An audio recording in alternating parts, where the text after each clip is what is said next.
Good evening and welcome to the public hearing for the North Andover Old Center Historic District Commission. Starting the meeting, I'd like to read the following statement. Pursuant to Chapter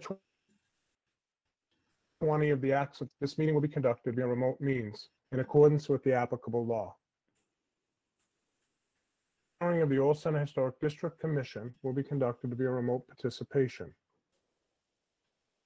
Specific information and the general guidelines for remote participation by members of the public and or parties with a right and or requirement to attend this meeting can be found on the town's website at www.northandovermass.gov.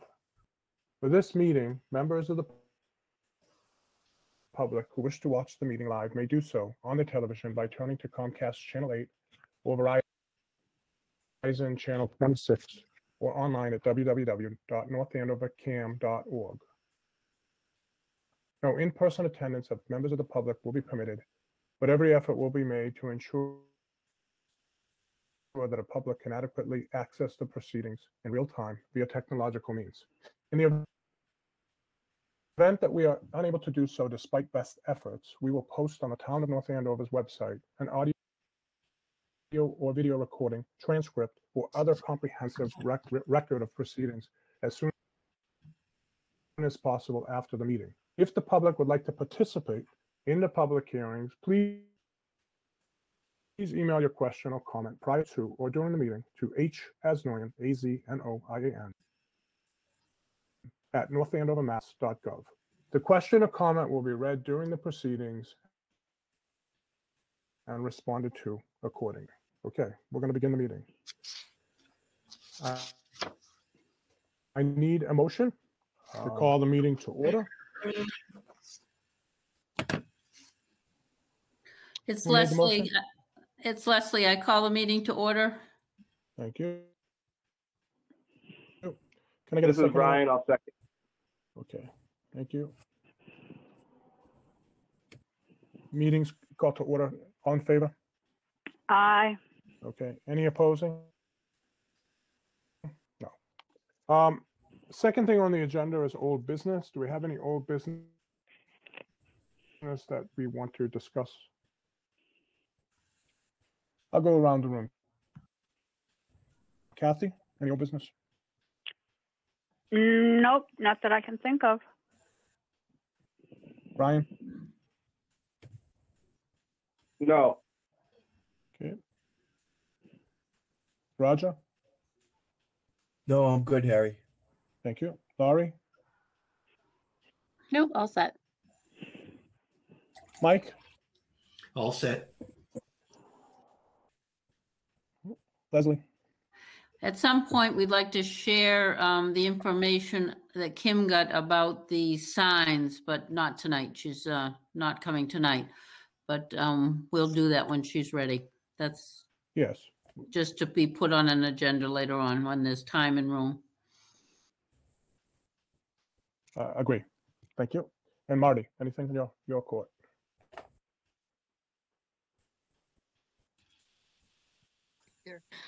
No, and Harry, you're breaking up from time to time. I don't know if it's just me or it's your mic, but I just mentioned that. No, it's Kathy. I agree with Marty. It's like every fifth word, Harry. I'm missing that. Okay. What I'm going to do then to help the process. Hold on one second. Is I'm going to dial in and then leave the screen on. Okay.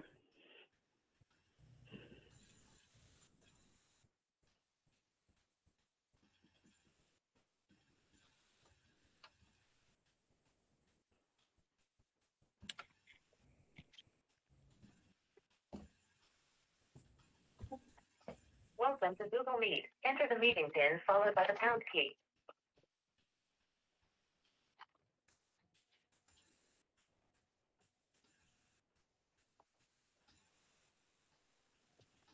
Your call will be connected when you enter the pin followed by the pound key.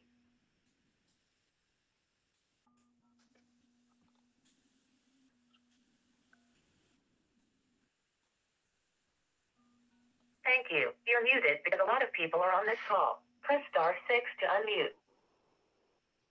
Mute.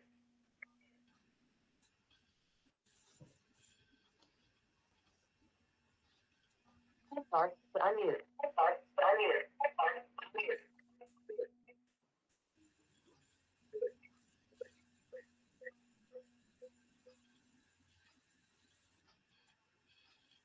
Press star 6 to unmute. Press star 6 to unmute.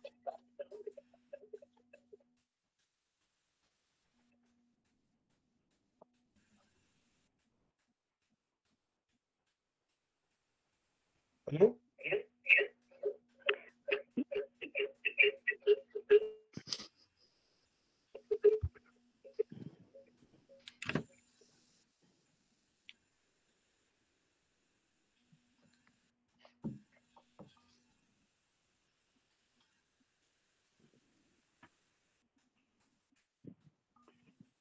Press star 6 to unmute.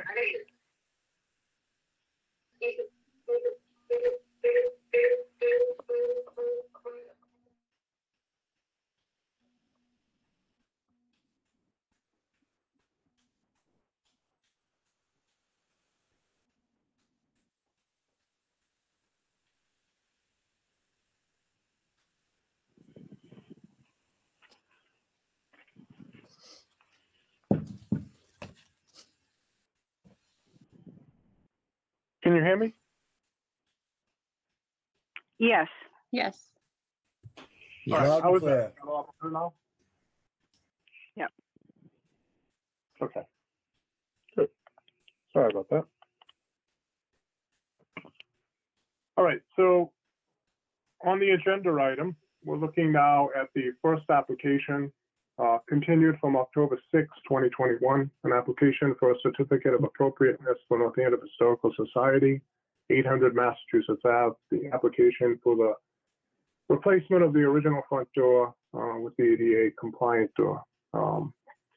Where we left off on that is we gave a partial approval for the first part of the application, but we needed additional information to be reviewed in order to go ahead and look at the second part, which was the potential use of a new door.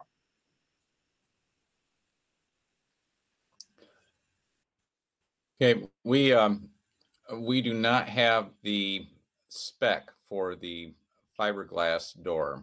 We have reached out to our vendor and have not heard back regarding the door itself. It would be a custom sized door, so that probably has something to do with the lack of a response. But that, unfortunately, we don't have that additional material to present tonight. Okay, well, in that case, Brian, we'll just continue this application for this agenda item. And then that way there, we'll keep it open for the next meeting, and hopefully you can provide us, hopefully get some information prior to that meeting that we can review and then look at that item. Thank you. Not a problem. So we'll just keep that one rolling. The next thing is on agenda number 4, continued from October 6th, 2021. Application is for a certificate of appropriateness for North Andover Historical Society, 800 Massachusetts Avenue. And that application is for the construction of a full service elevator attached to the backside of the east exhibit wing to facilitate access for all visitors. And I know last meeting we had discussion on the proposed application, and we were waiting for, I know we kind of netted out on a couple of the concepts, but that the request for additional information on materials and the cut sheets and the specifications was going to be provided.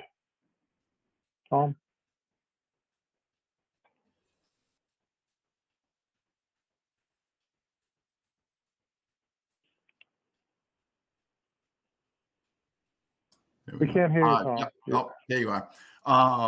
Yes. So what I was going to present was actually a product which is an EPIS system that actually shows a brick finish.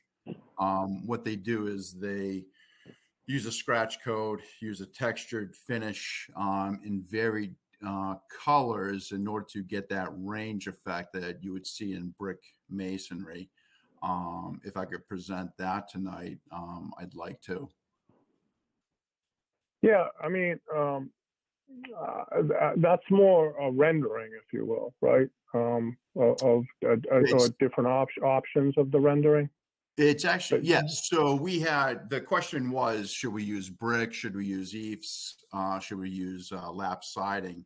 And it sounded like the consensus was leading to EIFS, or the brick was a favorable finish. So what I was trying to show tonight was that we can use EIFS, an exterior insulation finishing system that has a brick appearance. And again, with the distance off of the street, and in the back corner of the building, we feel that it would have a good effect and similar match to the brick that exists out there right now. Okay, and what about the other specifications, the other materials, the louvers and the materials and the sizes? And I mean, you know, right now the application is being represented by conceptual, right? Yes. Okay. But you know, we need to look at and we need to approve very detailed. You know, these are the architectural elements that are comprising, independent of, you know, how the conceptual, if you will, brick versus, you know, what percentage of brick, real brick. You know, that's I want to say the look sort of decision, but then we need all of the details. So okay. Yeah, we need the detailed drawings. I mean, of a material list and a detailed drawing of what you're proposing, so that we can vote on that. We need to vote on what that is. Yes. And I need that. I do need that in advance, so that it can go into the share folder, Tom, so that the public, you know, unfortunately, in a remote, you know, have we done a public meeting, then in-person meeting, then the public's right there and they can look at it, right? But you know, the commission needs some time to review it as well with the application, and particularly on the materials selection side. But I think for what you're asking tonight, Tom, I think that's something that we can. I would be in favor of allowing that to go ahead and that presentation at least be made tonight. Okay. So, well, why don't we at least do that? I mean, because that's something that, you know, we all can look at together. Yeah, let me just pull up what I have. That's not it. Just trying to find one. I'm going to share my screen.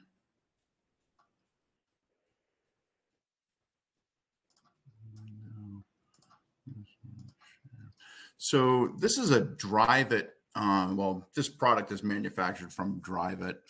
They produce EIFS systems. So again, everything you see in this image is an EIFS finish for brick. And it actually shows you in this presentation how they apply the material. So this is overlaid onto a brick finish, but you can see he's troweling on the base coat. And then what they do is apply several layers in varying colors. And you can see that they have coursing mixed in with it. And then what they do is scratch out the course marks where you see the presence of the mortar joints.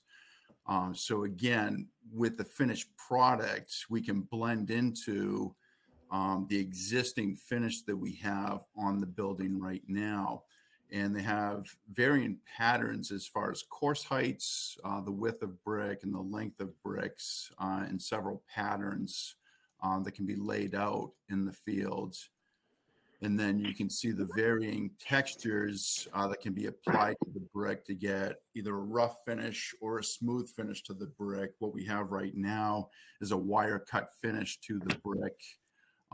showing the mortar joint at about a 3/8 joint. So we would mock up for approval, if this is approved for a system, showing how this EIFS application can be used to mimic the brick finish on the tower. Okay. Harry, this is Kathy. I have a question. Is everybody getting a view of this? I'm not. Oh, Why not? Are you looking at the screen?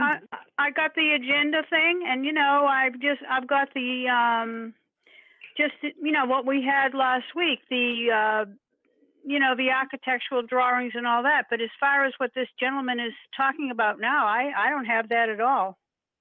No, it's not. Okay, it's not in the share folder. Are you logged in, Kathy? Yeah, I am. I'm looking at the shareholder file now. Yeah.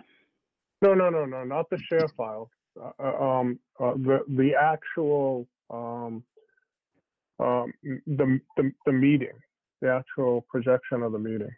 so the virtual meeting display.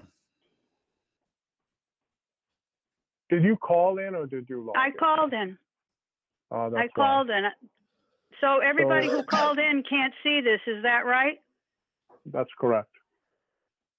That's correct. You need to log into the screen because he's presenting it live. It's not in the share folder. Okay, I will. I'm doing both. I leave the phone. I'm leaving the phone for my audio, and then I mute it, and then I'm using the video for the video so that there's some clarity in the reception.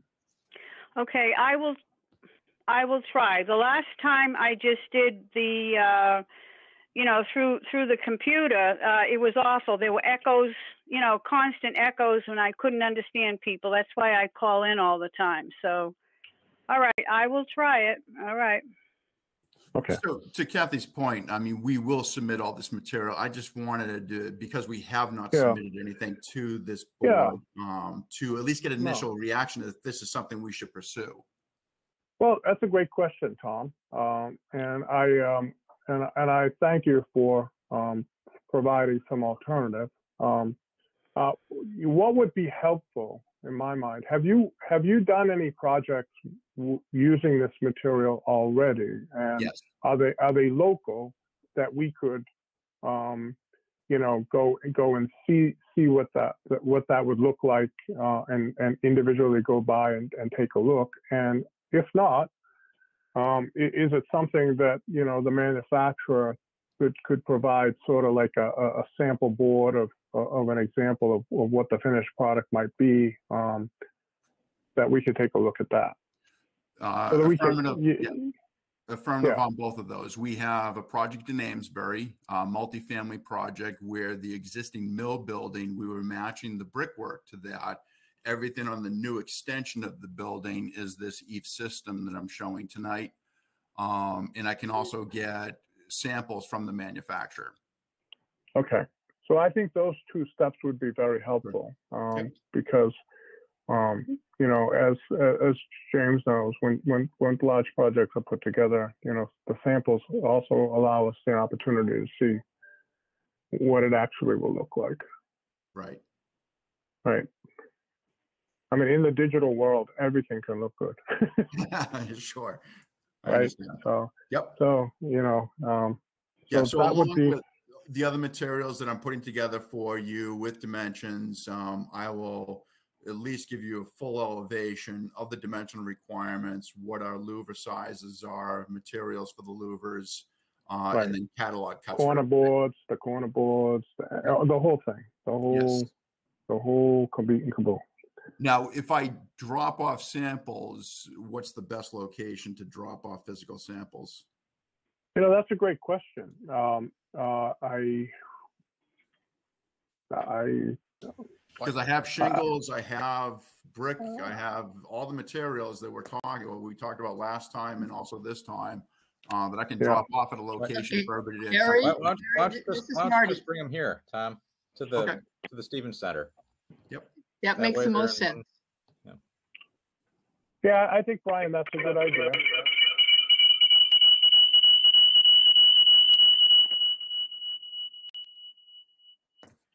Oh, Kathy. Yep, I found it. Yeah, But you do all I- have the echo. Yeah, So I have Kat- the echo all the time, which is awful. So, If you mute on- your microphone on your Yeah. computer, yeah. All right, wait a minute. Okay, can you hear me now? Yeah. You still have an echo, but Yeah, it's bad. I think somebody else has their microphone on as well. It's the feedback loop. Wait a minute, Harry. How do I shut off this? Also, turn down your volume on either your phone or your computer. We'll do it. Yeah, that's Okay, wait a minute. This is bad. yeah, the two buttons you have to shut off is there's a little red or little round microphone at the bottom of the screen.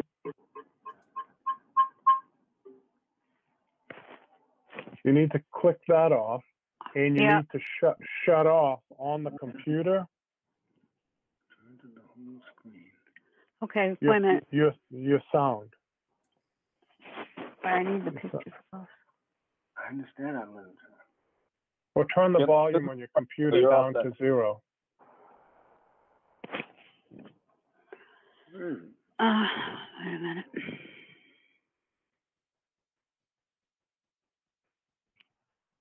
Now meeting right here. This Yeah, you're fine now. New meeting. Now meeting. new meeting. There we go. Hit it. See. Start. No, that's not it. Kathy, you're not echoing, so you're good. Yeah, I know, but I've stopped echoing, but I don't have the pictures. I had the pictures when I was echoing of the materials that the fellow was talking about, but yeah. I don't know. Harry, maybe you want to go on without me because I have fixed that problem, but I'm at loss for the pictures. Where is it? This is it right there. Hit it. See what happens. Okay. Camera is starting. I'm sorry. If you can just bear with me one more second, and if I can get this fixed. Join now. All right. See, now it's echoing again.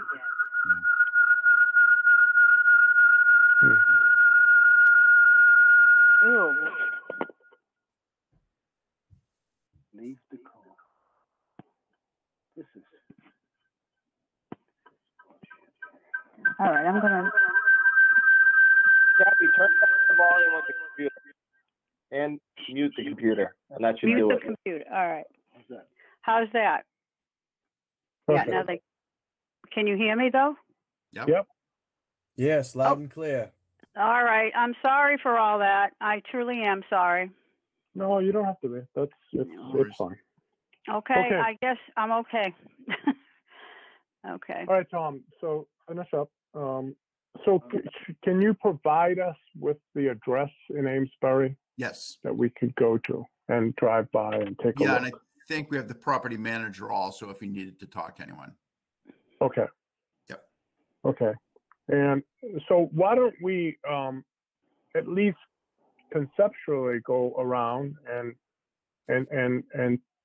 see if there are any questions that one might have for this, Tom. Yes. So Ryan, I'll start with you. Do you have thoughts, any initial impressions, or do you want to wait till you see it? Yeah, so I'd love to see it. And just a quick sidebar before I ask that question in regards to the material. Is there a chance, Harry, that our next meeting can be in person for this? Because I know a lot of groups are starting to go in person again. We can physically see it in person all together. It is possible, and we can go around and see if that's something people are okay to do.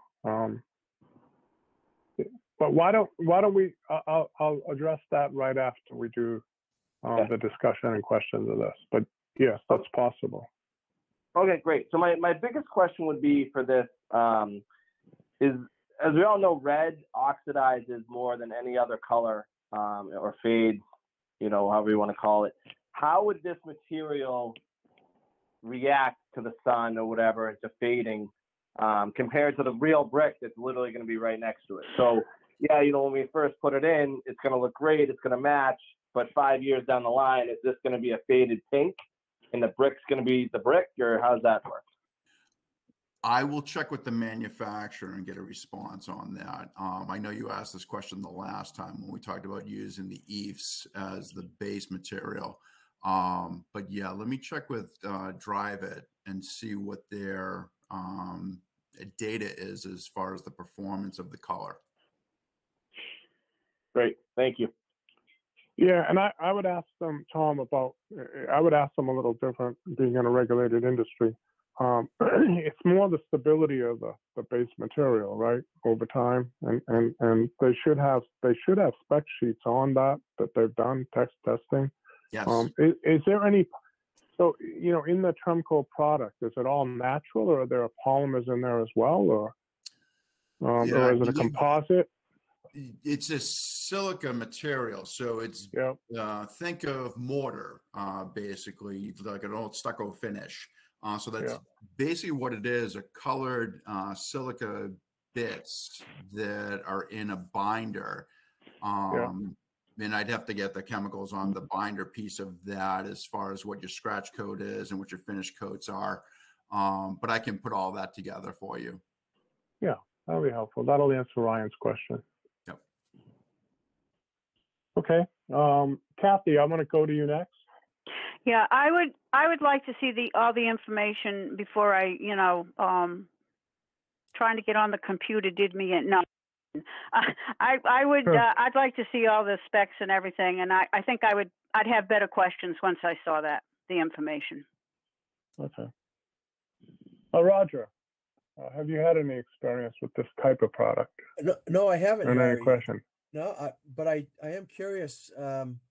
Hopefully Tom can answer this, but if not, I would think the spec sheets could.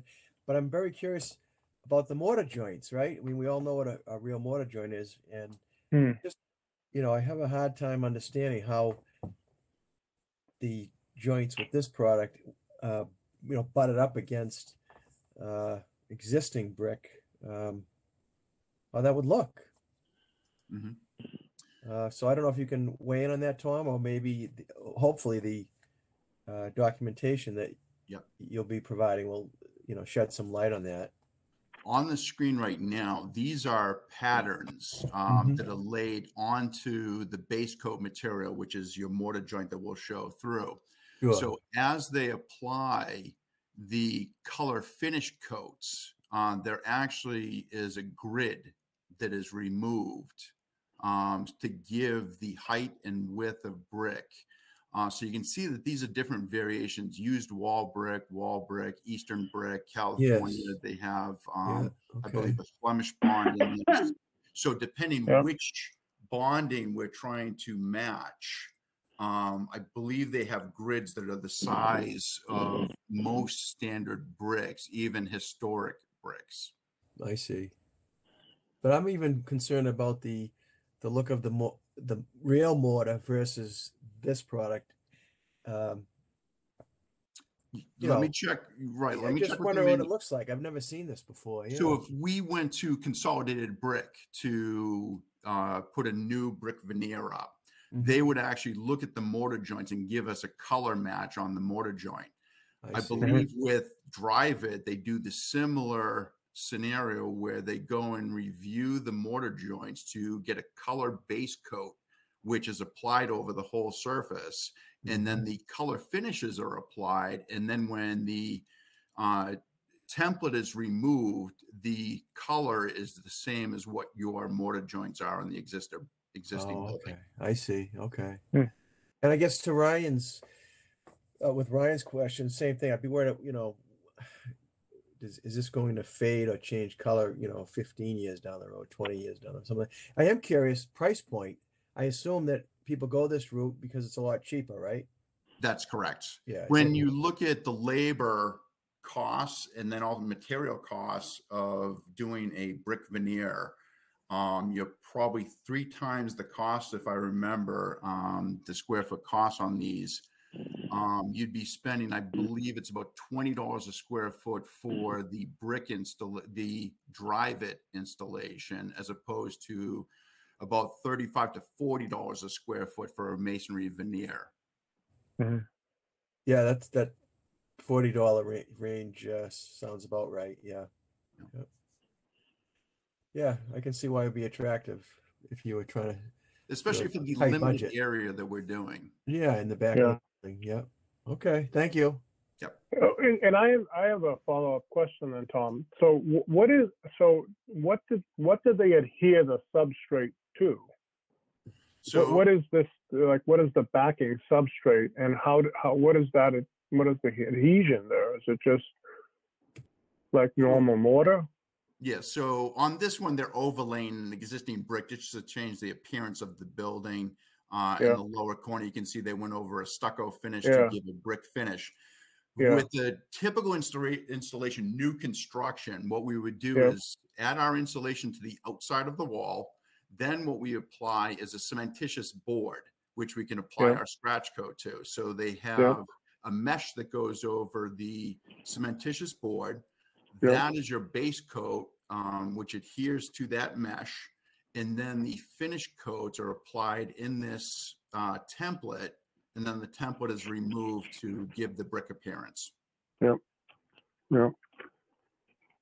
So it's a few step process, but because it's done in large areas with a two-man crew, the costs go down because of your labor costs being less for the number of employees there, and then also the material costs. Yeah. Do you have any knowledge on how long this product has been out, meaning in the field, in terms of the longevity of the technology? Yeah, stucco has been around forever, but this application of brick finish, I know I haven't had experience with it in the 20-year period, but I know they go back about 20 years for this installation. Yeah. And is this typically thicker in its layers than normal stucco finishes, or is it on par? It depends on what you're trying to achieve for your mortar joint. So if you have a recessed joint, square joint in the brick, then you would probably lay your finish coat on at about 1/4 inch. Whereas for most of them, you're probably laying an 1/8 inch finish on, because all you're doing is scratching in a concave to give the appearance of your mortar joints. Yeah. So obviously all the photos they have in this brochure have significant height, right? So concern just in general, right, is weight over time of adhesion of stucco, and then separation caused by movement of height. But this seems to, in their portfolio that they're providing, at least indicating that they feel their product can meet those constraints, right? That's correct. And the project in Amesbury that I was talking about that we worked on is actually 5 stories. Yep. Okay. Let me move down to Laurie. Do you have any questions at this point on the idea? No, I think you and the others kind of covered my main questions, which is, how will it wear? How will it look 10 years down the road? Okay. Mike? Yeah, the one question I had, I know the cost is an issue. When you're doing your estimates on the expenses, are you talking about putting this brick face on the side of the elevator shaft that does not face the street at all and that you cannot even see it? Or are you talking about facing it on all sides? When we come up with our brick veneer, we actually terminate at the eave of the dormer window of that second story. So we're actually meeting our roof line to the back of that. And then above that eave is the louvered panels that we have on the building. Right, but on the side that nobody will see, there's one of the 4 sides. No, it wouldn't make sense not to continue that around to finish the appearance, especially with that at some point, maybe an entry point with the back parking area. No, I would continue the brick onto that elevation going to that delivery door. I see. Okay. Yeah, I think it looks like an attractive option from the pictures you're showing, and I look forward to seeing it in person and hopefully comparing it on site at the back of the museum building to see how it would compare to the existing bricks. Yep. Okay, thank you, Mike. Leslie?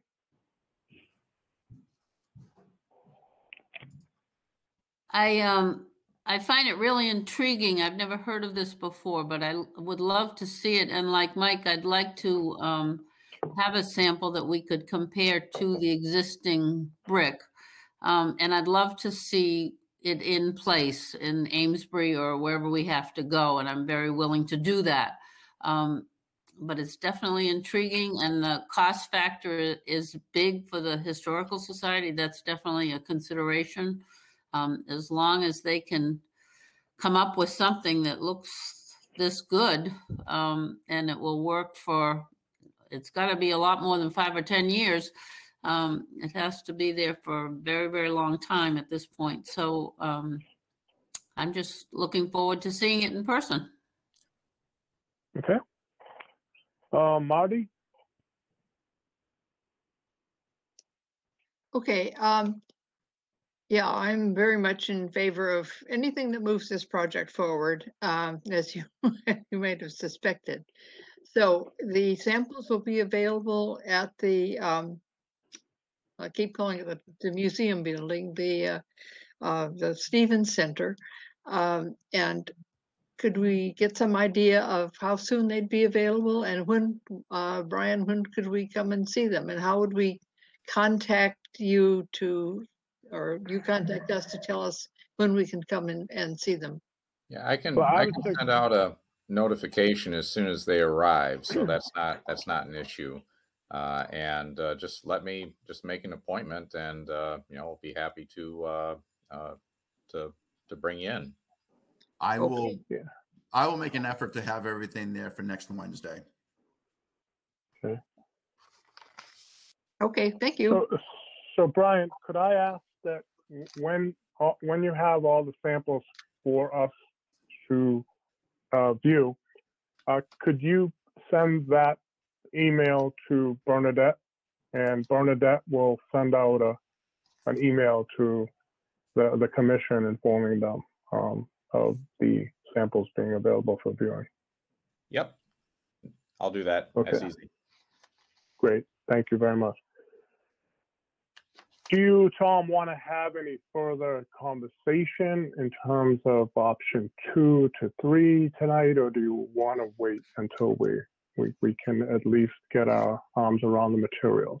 Yeah, I think like we started out with your initial view was that you should have all these materials in front of you, what the dimensions are to the elevation, to the PVC panels. So let me put all those together before we get into any further detailed conversation on the other elevations. Yeah. And again, I should be able to have everything together for next Wednesday. Okay. Materials over at the site that you can take a look at them. I just need to reach out to Drive It to see if we can get a color match of the existing brick that's there on a panel. Okay. Okay, that makes sense. I'm willing to do that. Does anybody else have any other comments pertaining at this point to this particular application? All right, then we'll set a date. I don't have that date for the continuance, Tom, but clearly we've got identified the next steps that need to be done and how to get there. Ryan, I didn't forget about your request of possibly having an in-person meeting. You know, does anybody oppose having an in-person meeting that would have some constraints to being able to go that route if we were to set it up? And we can certainly see availability and so forth with Bernadette. Yeah, this is Mike. I'm probably going to be in New York next week. Well, this wouldn't be next week, Mike. This would be next week. We would be Tom's committing next week to making the the materials available. Hopefully, I don't want to speak commit to them, but the goal is to hopefully target next Wednesday, and see how far we can get. And then if it all comes together in a perfect world, Brian will send an email over to Bernadette, and then folks can kind of go down and see the materials. This is to say for a follow-up, and then Brian can probably bring the materials to that meeting if we have an in-person meeting, but it would not be next week. Yes. Yeah. It would be probably best case scenario week after, or maybe week after that. We'd have to see. I may be in New York for 2 months. Well, so I'll be able to work through it with you. Okay. Anybody else have constraints? Harry, this is Kathy. I don't have any constraints, but perhaps everyone knows this. If we're going to have a meeting, a public meeting, with all of us together, and I'm assuming it would be town hall. I don't know if everybody knows it, but you're required to wear a mask on all indoor meetings that, town hall, the library, etc. So we'd all be wearing masks. I just wanted everyone to know that that's the town rule. Correct. That's correct. And thank you for sharing that. Yep. That would be a requirement. So Harry, this is Kim. I was able to dial in late. I'm feeling a little better. As far as Kim. also, hi. So as far as in person, also you'd want the people to be able to spread out, I would say too. So there are 3 options. I know. Bernadette, are you still on the line, Bernadette? Yep, I'm here, Harry. So there are 3 options, and maybe Bernadette, you can, better answer that in terms of what's available currently for meetings. Typically, the rooms that are available there. I know over the next couple of weeks, there's several planning board meetings, conservation, health, selectmen board meetings that would take up the select board meeting room, which is the largest room. Other than that, if you want to do it in person, there is a smaller conference room on the first floor and a larger conference room on the second floor. That holds, I'm going to say the conference room 1 holds maybe 8 people, and the conference room 2 holds maybe 16 people. And those are readily available in the evening, so you could use those pretty much anytime. And my understanding, I don't mean to put you on the spot, Bernadette, but my understanding is also that some of the folks have been having the meetings at the community center as well, which is a much more open area. Arrangements can be made to have them at the senior center. Yes. Senior center, yeah. Or sometimes they have meetings at the school office administration building, but that is very often busy with their own meetings. So yes, we could make arrangements for the senior center as well, and that is a very large open space. Okay, thank you. And can I also suggest for in person, I cannot make a 6 o'clock in person. I would need it to be closer to 6:30, which is what we used to do, 6:30 meetings just from my work day. Yes, I understand. I know that's a constraint, Kim, for you as well. So we possibly could move a start date to 6:30. Or if nobody else wants to, you just would have to realize I probably wouldn't come till closer to 6:30, 6:15, 6:30. Yeah. Yep. Okay. Okay. All right. Is there any further discussion on this application, at least for this evening? Brian, do you want to add anything to the conversation in addition at this point? I have nothing to add that hasn't already been presented. We're happy to move forward. This is Mike. Can we just clarify what is going to be shown as far as different variations of what they're applying for, so we all are in agreement that it's not just going to be one option? Well, no, what I heard, Tom, and I'll let Tom talk, but he was going to put a comprehensive package together of all of the architectural elements. He not necessarily have samples of all of that, but certainly forward those cut sheets and spec sheets and information to Bernadette to be uploaded into the shared drive. That's one piece of this, right, Tom? And then the Yes. second piece was to provide samples of the new technology brick. So I understood it that we had presented at the previous meeting 3 options showing 3 different finishes. I would provide materials for each one of those scenarios, so everybody can get a look at the materials that we would be using for scenario 1, 2, and 3. Great, thank you. Yeah. That's what I was wondering. Thank you.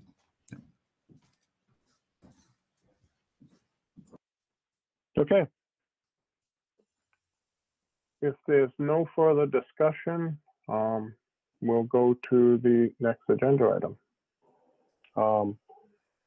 The next agenda item is a continuation from October 6, 2021. Application is for Certificate of Appropriateness for North Andover Historical Society, 800 Massachusetts Ave. The application is for the installation of a permanent signage on the Stevens Center building and on the marquee in the front of it. So who wants to present that, Brian? Yep, I'll do this.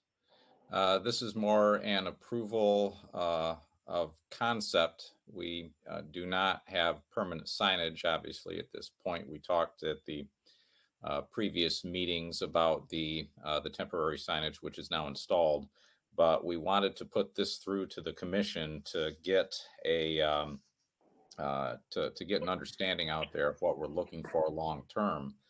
And I will share my screen here.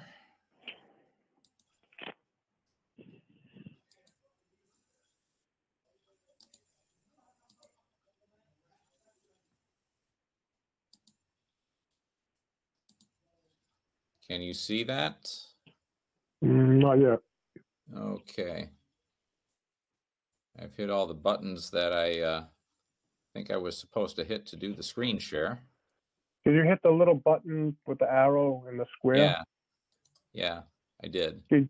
Tom, did you stop sharing? I've stopped sharing. So Brian, Okay. when you select the window at the bottom of that screen, it says share. Correct. Yeah. And that's All right. Okay.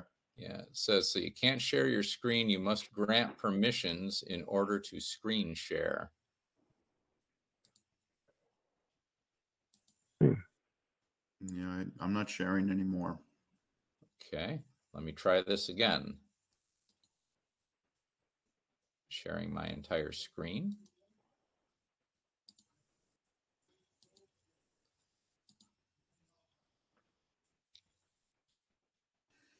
And can you see that? Not yet. Nope. Okay. Well, the document I'm sharing was in the COA folder. Okay. Would it be possible for you to bring that up, Harry? Yeah. Hold on. And it's under the file SC long-term signage. There's just a single document in there, not counting the COA application.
Hold on 1 second.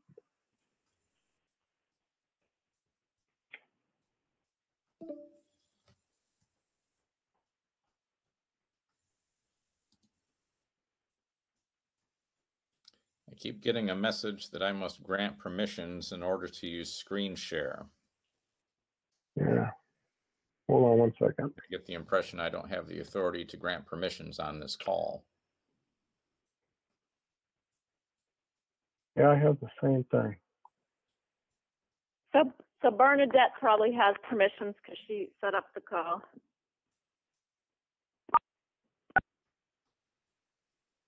Yeah, I get the can't share screen. You must grant them permission, but hold on.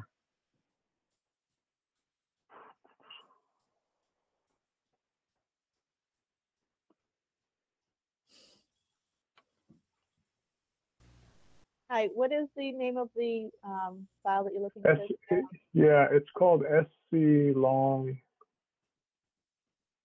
Term Signage. Okay, I'll give it a try.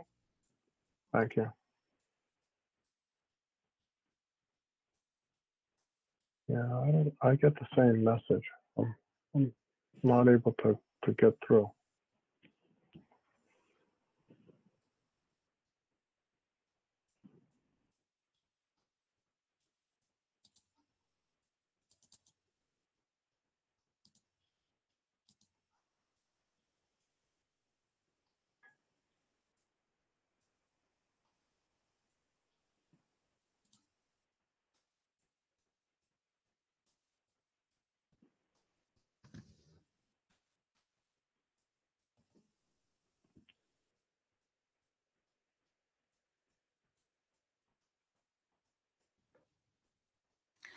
Harry, I have a, on my screen, I have a invitation to join the meeting on October 6th from Bernadette that was dated October 4th.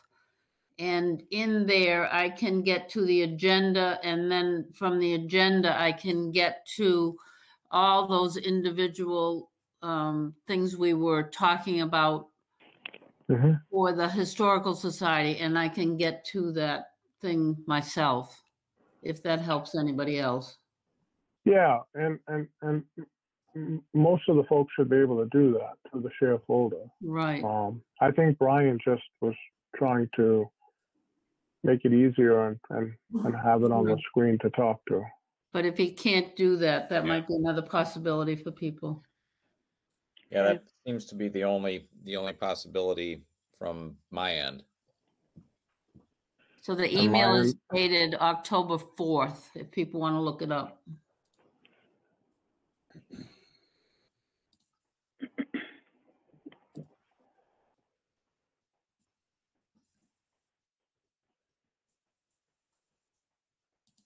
You'll let me know when everybody has that folder in front of them. There's a document in there. It's called Permanent Signs Outside Building.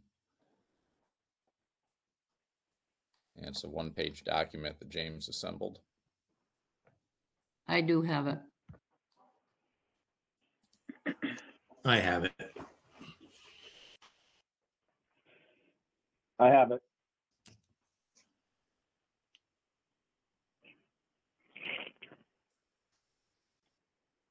There we go. That's it. Okay, can people see that? Yep, looks good. Thank you, Bernadette. Yes. Thank you. Welcome. All right, Okay. so Brian, why don't within this proposal you have two signs, right? One which is for the facade of the building, and the other one is to be located in front of the building, right? So why don't we take them one at a time, and I'll let you talk about what you're proposing. Sure.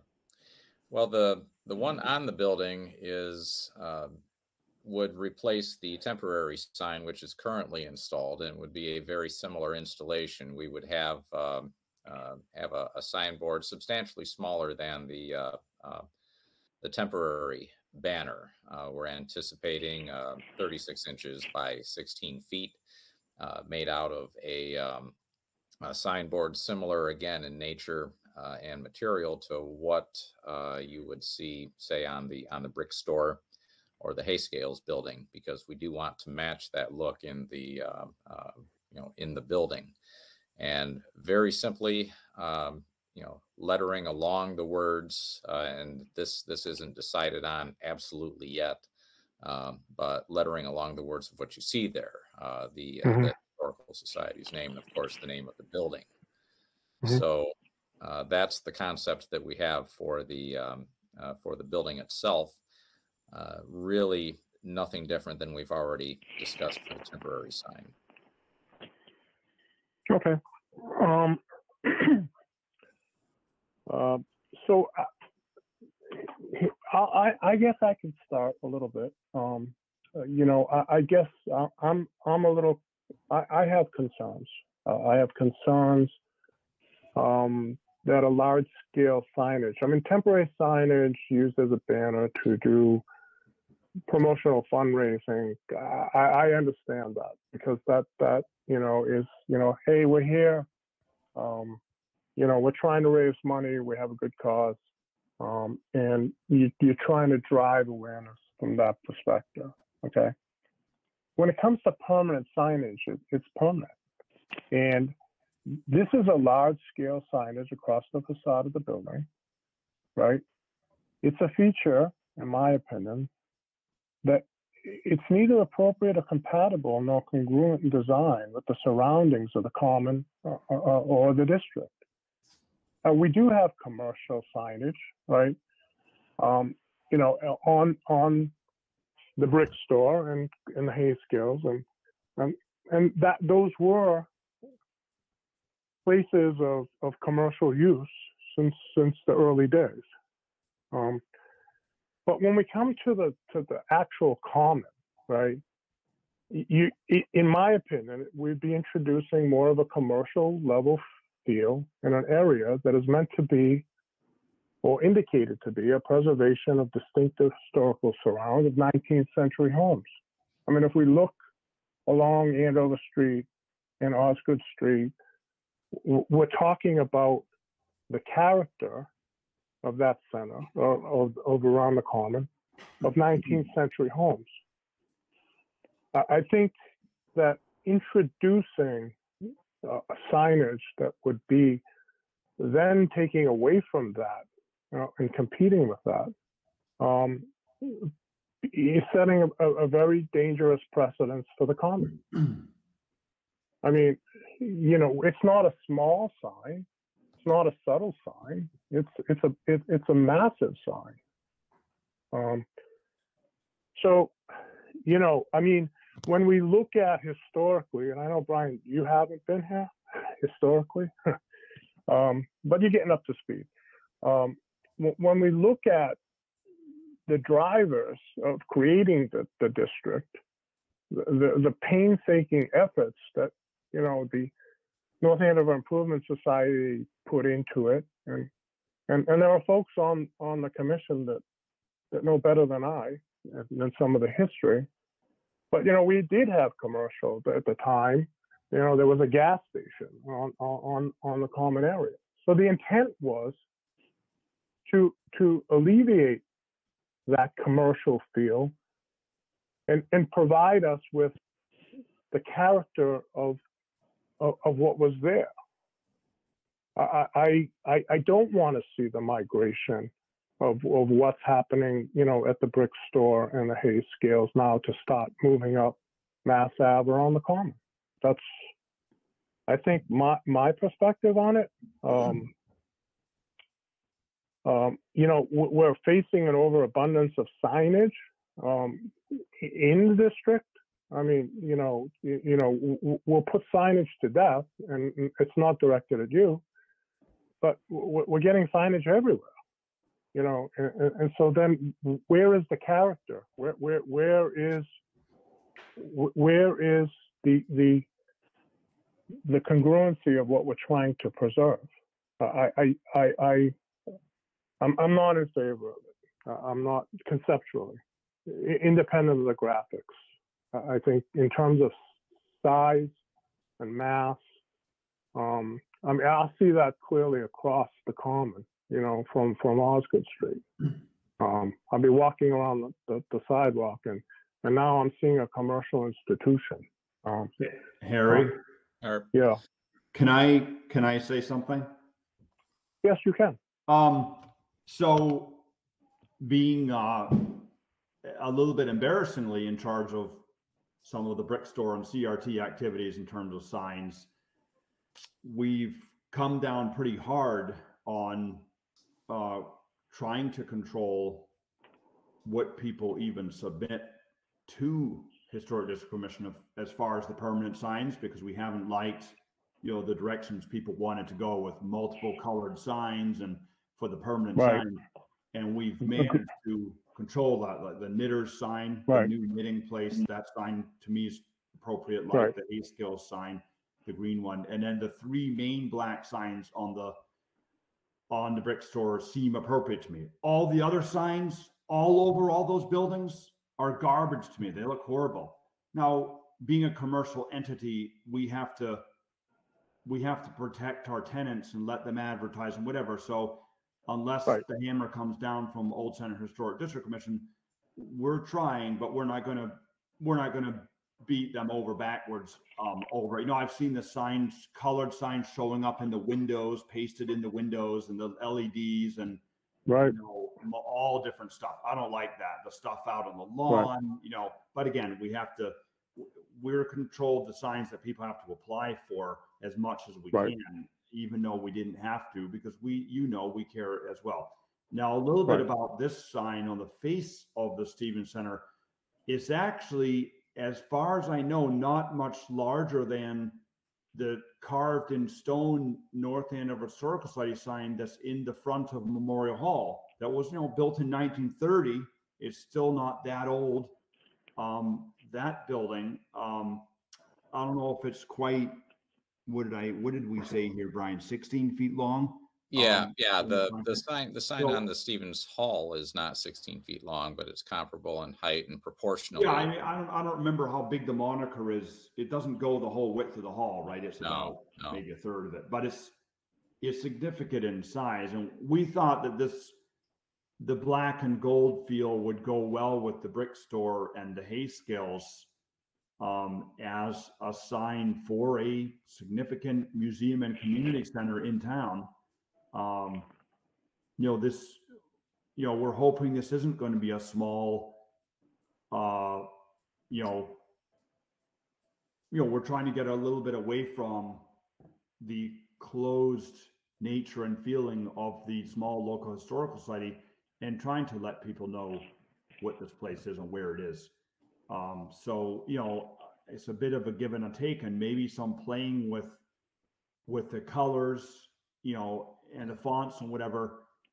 Maybe a big black bar isn't the right thing for this building. We showed some different colors and fonts there, just color schemes that we thought might help give the idea that we're flexible with this. We want to find something that works. And looking at the brick store, I really like how the black signs look on the brick face. But now, looking at this right now, I'm not so sure that's the right approach. Maybe the white sign with the black letters would be a better approach.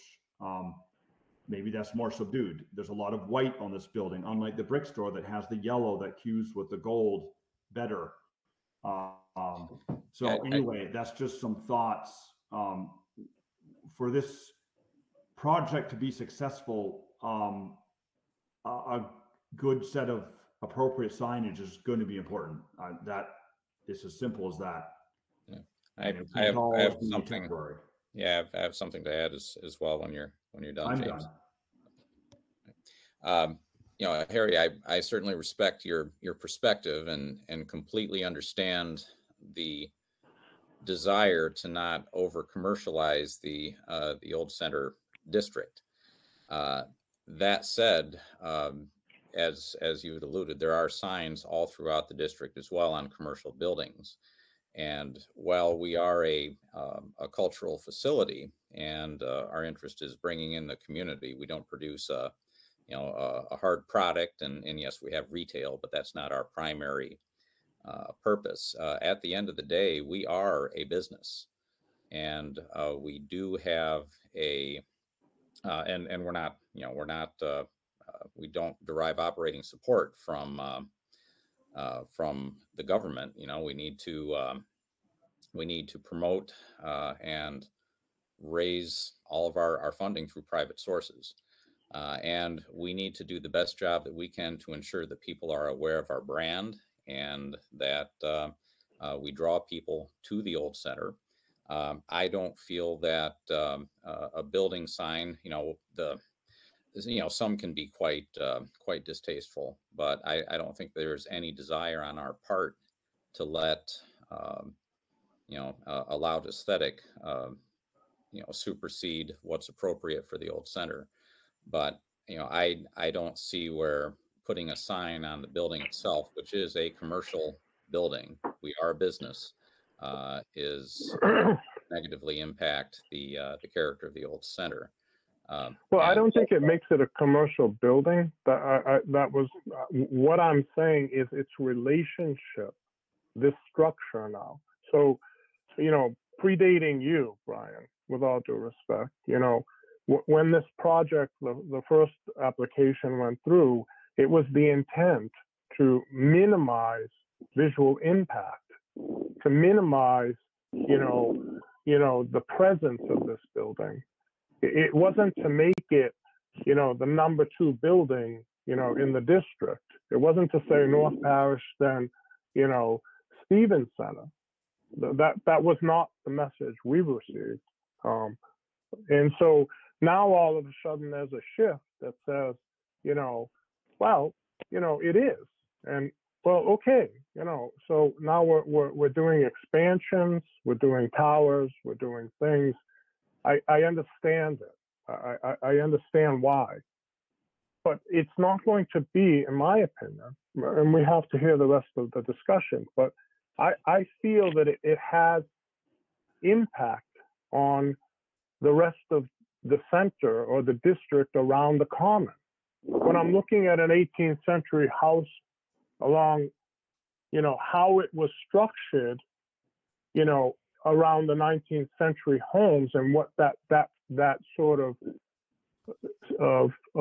feel is supposed to look at, I'm now going to look at, not a brick building that we don't know where it's positioned, but a very bright 16-foot sign that's going to be called out.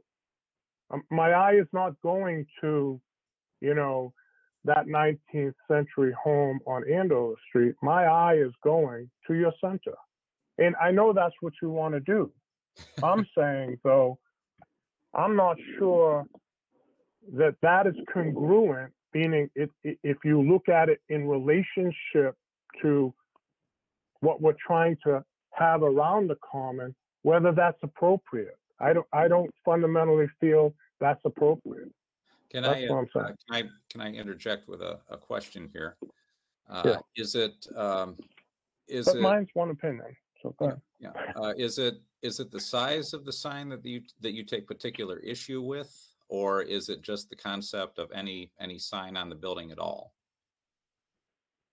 Yeah, for me, that's a great question, Brian. For me, if you were to do a smaller version that was in line with, whether it be in some form of masonry, concrete, right?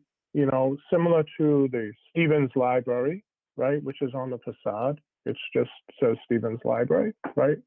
Or as you just mentioned, those are things that blend in.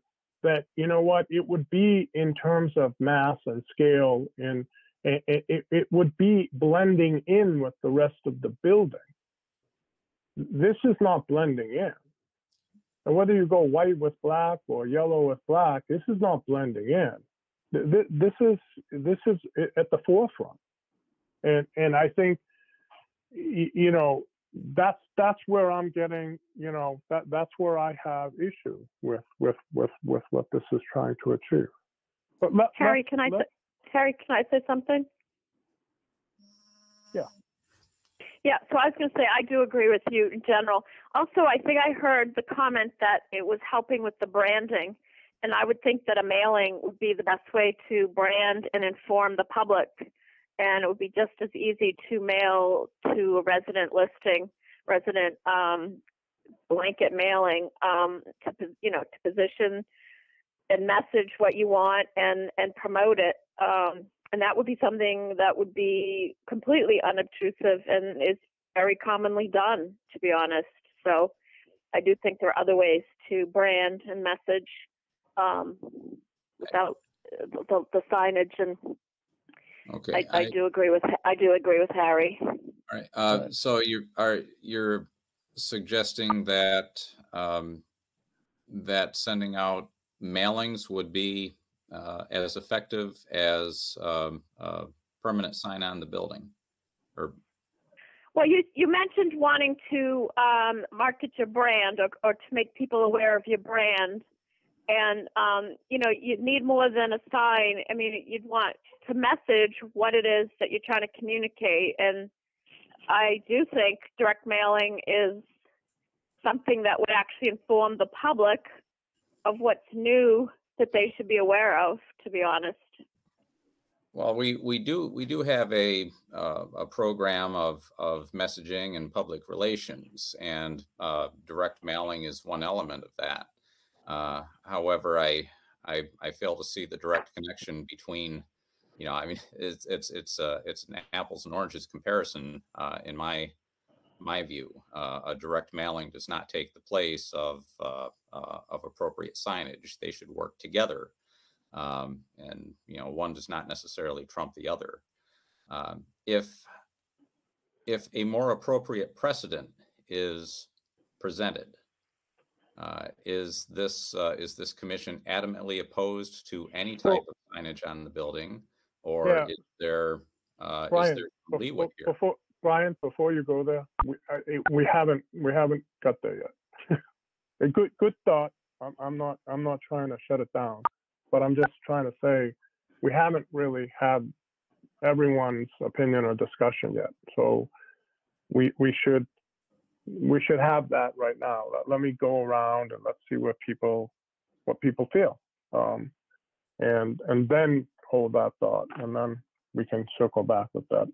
I don't think it's a bad idea. I just want to get through. So Ryan, I'm going to ask you, Ryan, what are your thoughts here? Thanks, Harry. So I can definitely understand where you're coming from on the size of that sign.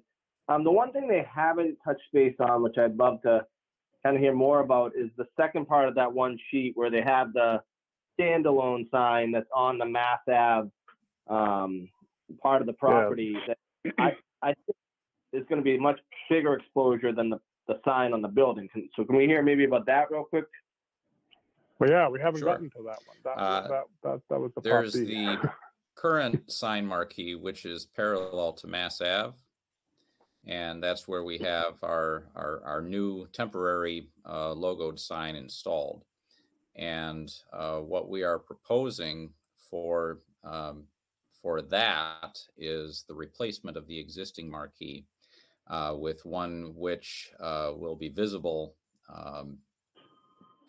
from drivers coming either way without having to, the current sign is lost between the trees and in front of the bush. And our feeling is that a sign that is perpendicular, of comparable size but perpendicular to Massachusetts Avenue, would yield more visibility, something akin to the sign outside of the Parson Barnard House at the corner of Court and Osgood, for example. That we feel would be more eye-catching. I question how many people even see the small marquee that's existing out there now. So that's what we're proposing for the front. So Harry, just to respond to that, I guess a couple things. One, if you're going to have both signs, which I'm not even sure if I like the look of the sign that would be on Mass Ave. I think I would want something a little bit different there. But I don't see the need for the huge sign on the building if you have the sign on the street. Because to me, the 95% of the people are going to see the sign on the street and not look at the building necessarily, hopefully, if they're doing their job and driving. So I think my two things would be, one, that the size of that sign, like you mentioned, on the building, I think is just too big, considering there's two signs there. And the second one being that sign that's on Mass Ave. I can see what they're trying to do with they're making it perpendicular, which I'm fine with because that's visibility wise. I don't necessarily like the look of that sign. He mentioned Parson Barnard. Parson Barnard is more of a hanging sign that kind of blows into the wind. I don't know if that would be a better option, but I'd love to hear what maybe some other members of the committee have to say in regards to it. Okay, thank you. Kathy, can you? Yep. I do think that the sign as proposed is huge. It's way too big. The other thing I would just like to say is our commission has worked very hard on all the signs that we have been notified of. We've worked hard to keep the signs looking well for where they are and in the old center. And I just think that, unfortunately, we're kind of at a cross purposes here. Our mission is to keep, as the Old Center Historic District Commission, is to preserve and protect. Whereas I do understand they need to make money and they think the bigger sign will attract people and all that type of thing. But unfortunately, that's not our mission. Our mission is to make sure that the signs and whatever go up in the Old Center works well with the historic Old Center and fits well into the, into what we are charged to do. So I just think the sign is way too big and we have to follow what our mission statement is. That's what I feel. Thank you. Roger? Yeah, I'm going to continue with those same comments, Harry. I feel the sign is much too big for the building. I don't think I necessarily want to see a sign of any size on the facade. Yeah. I do like Ryan's comment regarding a hanging sign like at the Parson Barnard house. That would certainly be quite visible for automobiles going by on Mass Ave. But I definitely am not in favor of a sign on the building, on the facade. All right, thank you. Laurie? Okay. I'm not too sure why we need two signs. I like very much the lawn sign, and it could be a little bit bigger than it's shown in the example there, and definitely perpendicular to Mass Ave makes a lot of sense. I would vote more for that. One comment I'd just like to make that, Harry, you were talking about the commercialization of the old center, and it's important to remember historically this is the old center, and it was the center because this was the place where various commercial activities took place. So that's an interesting historical fact we probably need to look into. But in regard to the large sign across the front, I tend to agree that is a bit much in your face. Okay, thank you. My only point, Marty, was not that it was a center at one point, but it was not on the common. It was not on the common. And the Improvement Society, when they launched the initiative, and Kathy or even Marty, you could, or Leslie, when they launched that initiative, it was to bring the preservation back to a point of time that represented what it looked like around the common, around those 19th century homes. That was the intent. Mm-hmm. So if that was the intent, well, we could have a really long discussion about what it looked like, but maybe not tonight. Well, no, but my point is we're getting creep. We're getting now, well, because it's over here, it's okay to move it onto the common. And I'm saying, when I look at that, I'm not convinced that it's appropriate or compatible or congruent in its design characteristics with the surround being those 19th century homes. That's my point. Harry, it's Ryan. Can I jump in here real quick? Yeah.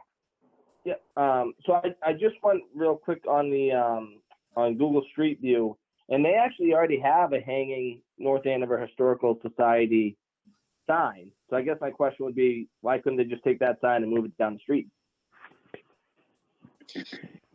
Well, go ahead. Brian, I'll let you go. Yeah, that sign is at the corner of Academy and Court, and one of the challenges that I've noticed in my admittedly short time here is that there's a big disconnect between the recognition that that property and the Stevens Center are one and the same. So my feeling is that if you're taking the signage away from the corner of Academy and Court, you are really taking away from the messaging that this is one large historical society property. If if we only have one sign for the whole space, we're going to be just shifting the problem of perception from one building to another. So I don't see where having signs in front of both the buildings. I don't see where just having one sign for both of the buildings does anything to improve our visibility. I might add a couple of things. To Brian's, this is a campus, and there are very different buildings. They're going to have different uses and purposes, different things going on. Also, one little thing about the sign that's already there, we're kind of thinking about potentially using literally the same posts and using the sign that was made for the building in 1960, because it kind of fits the style. It was designed, the granite post that was designed around at the same time to kind of go with the building. And someone pointed out the size. The dimensions are written there, but that height isn't exactly scaled properly. The size is written somewhere in the text. It's too small for me to see on the computer here. But one other thought is that the 19th century homes, when you stand in front of the museum, this museum building, the 19th century homes are pretty much out of sight. I mean, they're past the trees and across the common. Not that's neither here nor there. I'm just pointing that out. Also, I know the thought of being commercial, we don't want to be commercial. We want to have things be appropriate. But, to me, the Brick Store, Hay Skills, North Parish Church, this is another, if people could see me, Tom can see me because he's on video, but what do you call them? Spokes going off the common. The short spokes have the North Parish Church and all of its signage, the Hay Scales, the Brick Store, and the Historical Society campus. So to me, we all need to have our signs, our brands, our things to get. We have to do mailings, we have to do Instagram and Facebook and all this crap, but we have to have signs. They have to be appropriate, they have to be the right size, but they have to be there. We can't have one sign for 4 buildings or 10 signs for one building. We need to have at least a couple of signs for each building. So that, I think that's all we're asking, and we're happy to adjust the styles, the sizes to make them as appropriate as people think. And we're not Mass DOT. We can't stand all the signs. Those signs are horrible, but historically appropriate, good-looking signs that fit in with everything and let people know who we are. The mailman can barely find the building, because there's no address and there's no sign that says anything until Brian put those temporary signs up. So now at least people know what the building is. Okay. Laurie? Can I, who was that? That was me again, Brian. Can I just ask a quick question from some of the longer time residents? To anybody's knowledge, I've seen what appears to be residue of a previously existing sign on the Stevens Center at the front door under the archway. Can anyone enlighten me as to whether there was an exterior sign on that building at one point?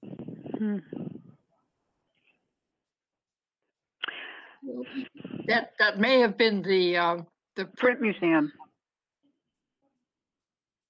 I think the print museum had something there. I think so too. Okay. Yeah. Okay, Laurie? I think I tend to agree with everyone that, the size is pretty large for the building. I mean, I appreciate the fact that they, James, that, you said you wanted to match the rest of, what's there or what's nearby. I think that's where a good starting place would be. But I'm not sure it's a fit for this building in particular. I think I see both sides. I see that you do need some kind of signage. It would be preferable if it was just the lawn sign, I think. But I understand, events are going to be held there for people coming from out of town as well that aren't as familiar with our town. And, proper signage is something that you will need. So I guess if we could entertain, maybe coming back with some different mock-ups, something more natural that would blend in a little better, I'd be open to that. Mike? Yeah, I hadn't thought that much about it when I first initially saw it, but I do agree with the comments that have been made. And one idea that I had, if possible, to consider as an option is to take that those two granite posts, move them back a bit further back from the street, and have it a little bit larger that would incorporate the wording that's on the sign, and have it maybe North Andover, one line, Historical Society, the next line, and then drop down for Stevens Center, and then have mock-ups of the other building signs that you're thinking of putting that are on the campus that will all have some type of similar structure, so that when people look at the signage for the Memorial Hall and for the Stevens Center, that they're similar, but that they know one building over the other. So that, if when you do mock up a couple of different ones, that would be one version that seems to appeal to me personally. And what is that again, Mike? What appeals to you?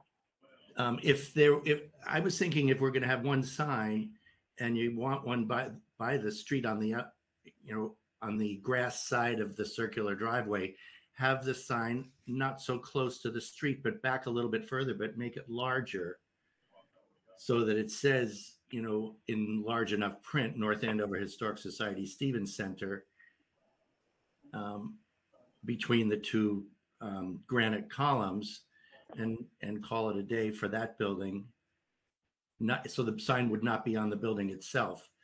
And then also present what the signage is going to look like for Memorial Hall. If it's going to be a new sign over there, I don't know whether that's a separate application or not, but that would be my thought. Okay, thank you. Leslie, who's been quiet. Leslie? I have a couple of things. First of all, if that you were gone,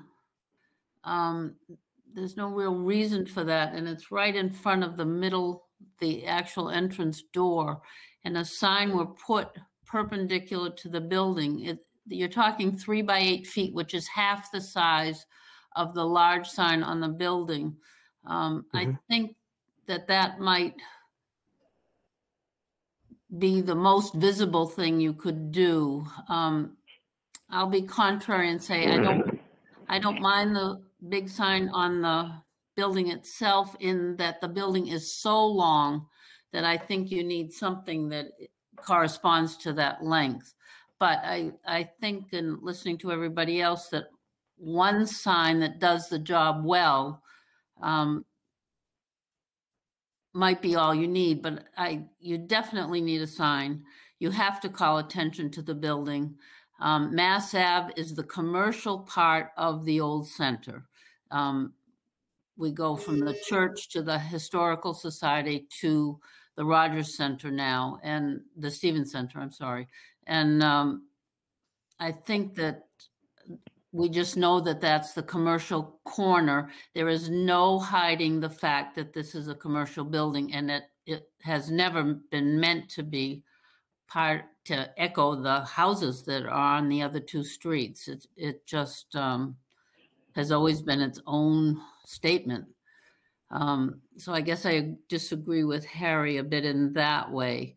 The other thing is that you don't have your address on there, 800 Massachusetts Avenue. Probably should be somewhere, because people, as Laurie said, coming from out of town and using GPS or whatever they're using to find this building for events that you're going to happen. So I think maybe thinking about the sign being a little taller to get your address on there, or the font being a different shape, something that should actually include your address.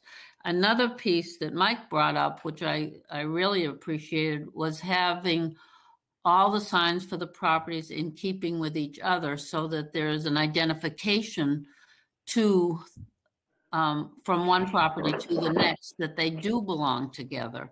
And you might think about that, and a sign company might help you in how to group those so that they are all in the same spirit. And by looking at one, I know, oh, that belongs with the others. So anyway, a bit of contrary in some aspects is what I'm saying, but in other ways I'm saying that it's definitely needed. It has to call attention to the building and what they're doing to make it successful. And we want it to be successful. We're not going through all this to have it, have nobody notice it. That's not the point.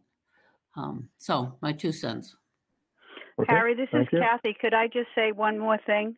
Sure, absolutely. Okay. In regards to what Leslie just said, all the buildings in the Old Center Historic District, whether they were built in 1960, 1835, whatever, the ones who are not, quote, historic, they are called contributing members.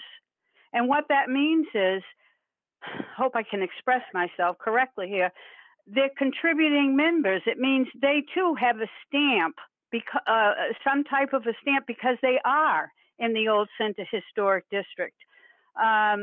So that is why, in my mind anyway, we have to be concerned how this fits in with the older homes around the Old Center. This building is a, quote, and I think that is in our charter, it is a contributing member. And that's why we're very concerned about the signage. It does not stand alone. And I mean, I do agree they have to make money. I mean, without doubt, the Historical Society has to make money. But at the same time, they are a contributing member, a big one, to the Old Center Historic District. And therefore, we have to work with them to have a sign that shows that they are a contributing member and they are not standing alone, if I'm expressing myself correctly. But they are a contributing member to the Old Center, and they're there. They're there. They're in the Old Center, and that's why we're having this discussion. Okay, thank you for that. So,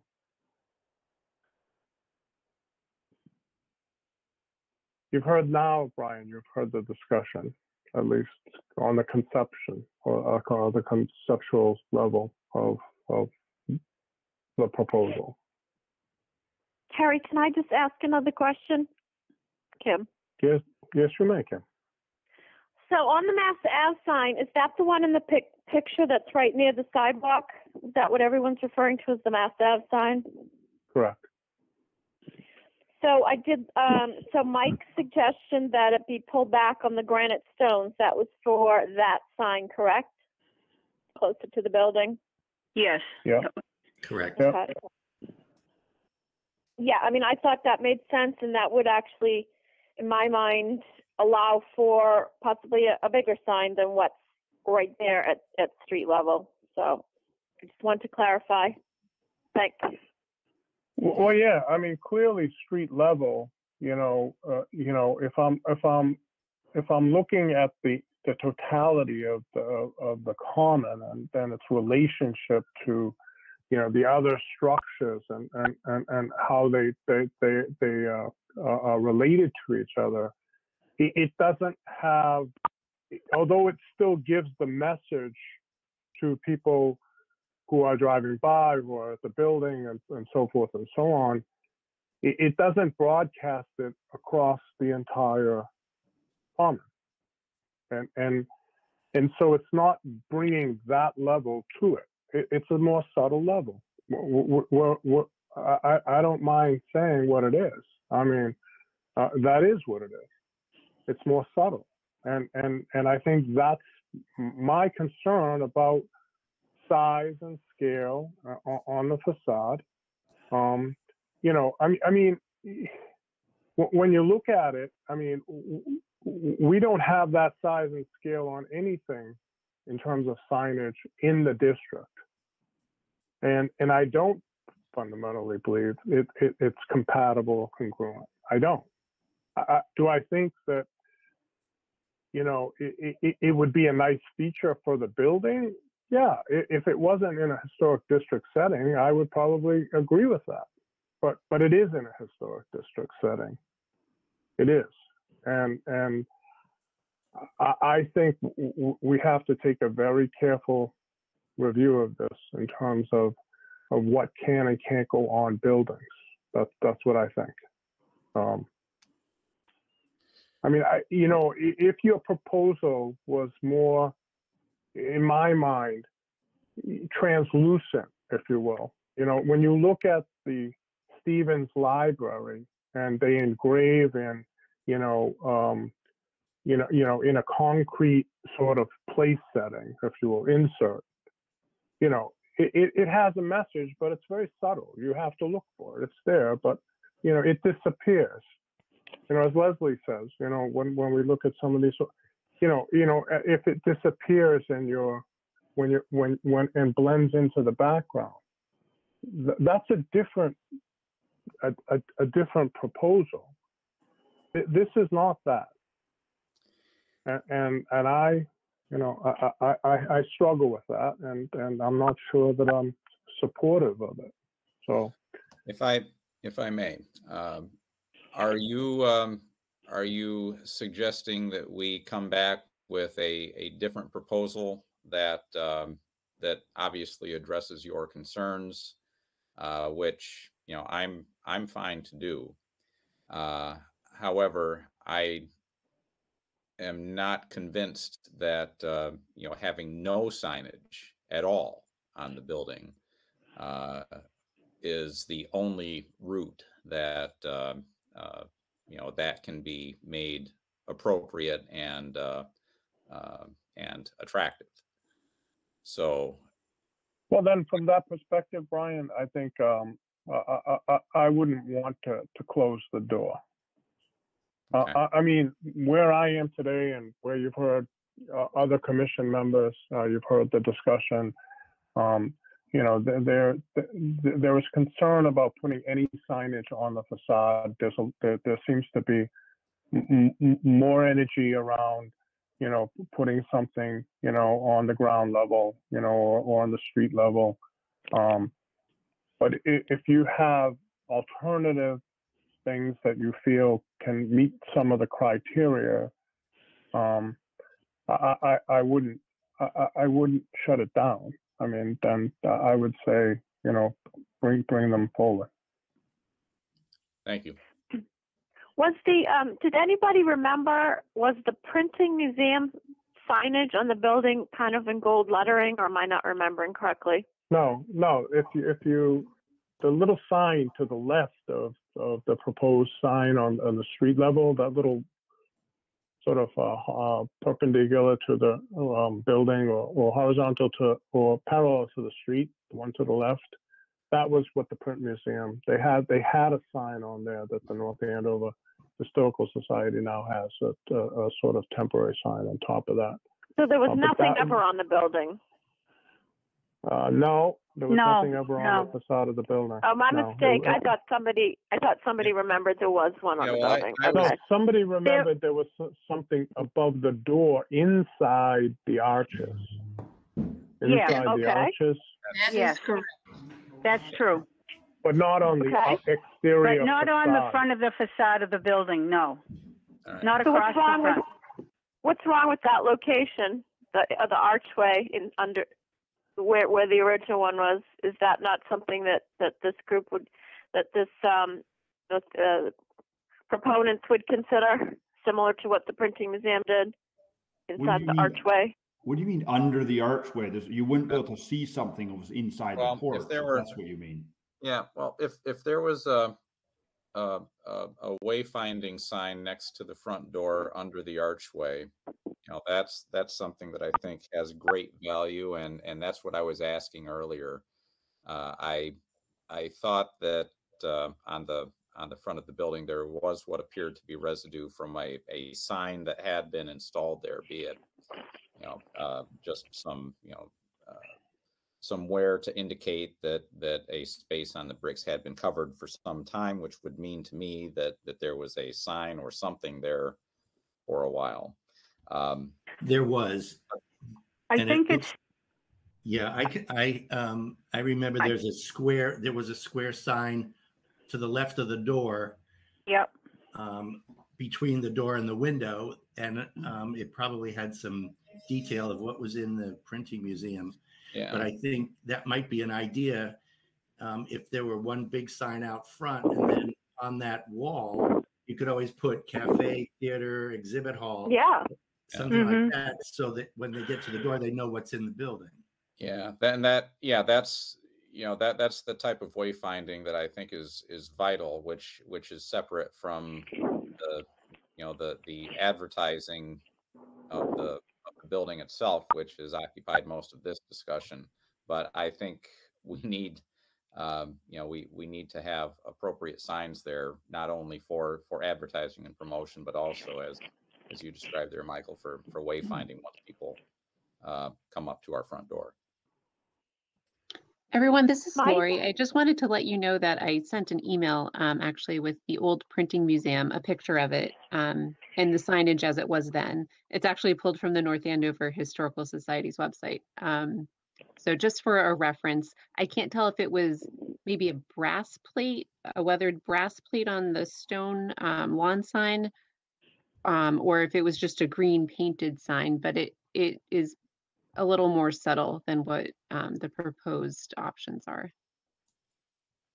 That one on the front with the green sign was basically a cover up that used to say the Textile Museum, and they put that green sign over it.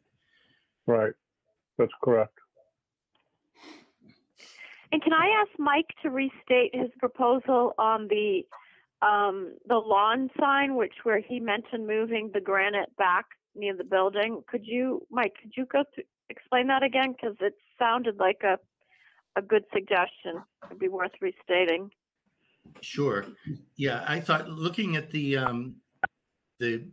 sign that's there now with the two granite posts, it's too close to the street, in my opinion, and it's too small. So if the goal is to have a larger sign, I think to move that back toward have it placed sort of maybe 10 feet from the driveway side of the lawn, and have it much larger, that would incorporate the wording that the society wants, and not have it on the building, and then to carry that one forward and have that square sign inside the archway that says what's in the building, that might be a good combination, in my opinion.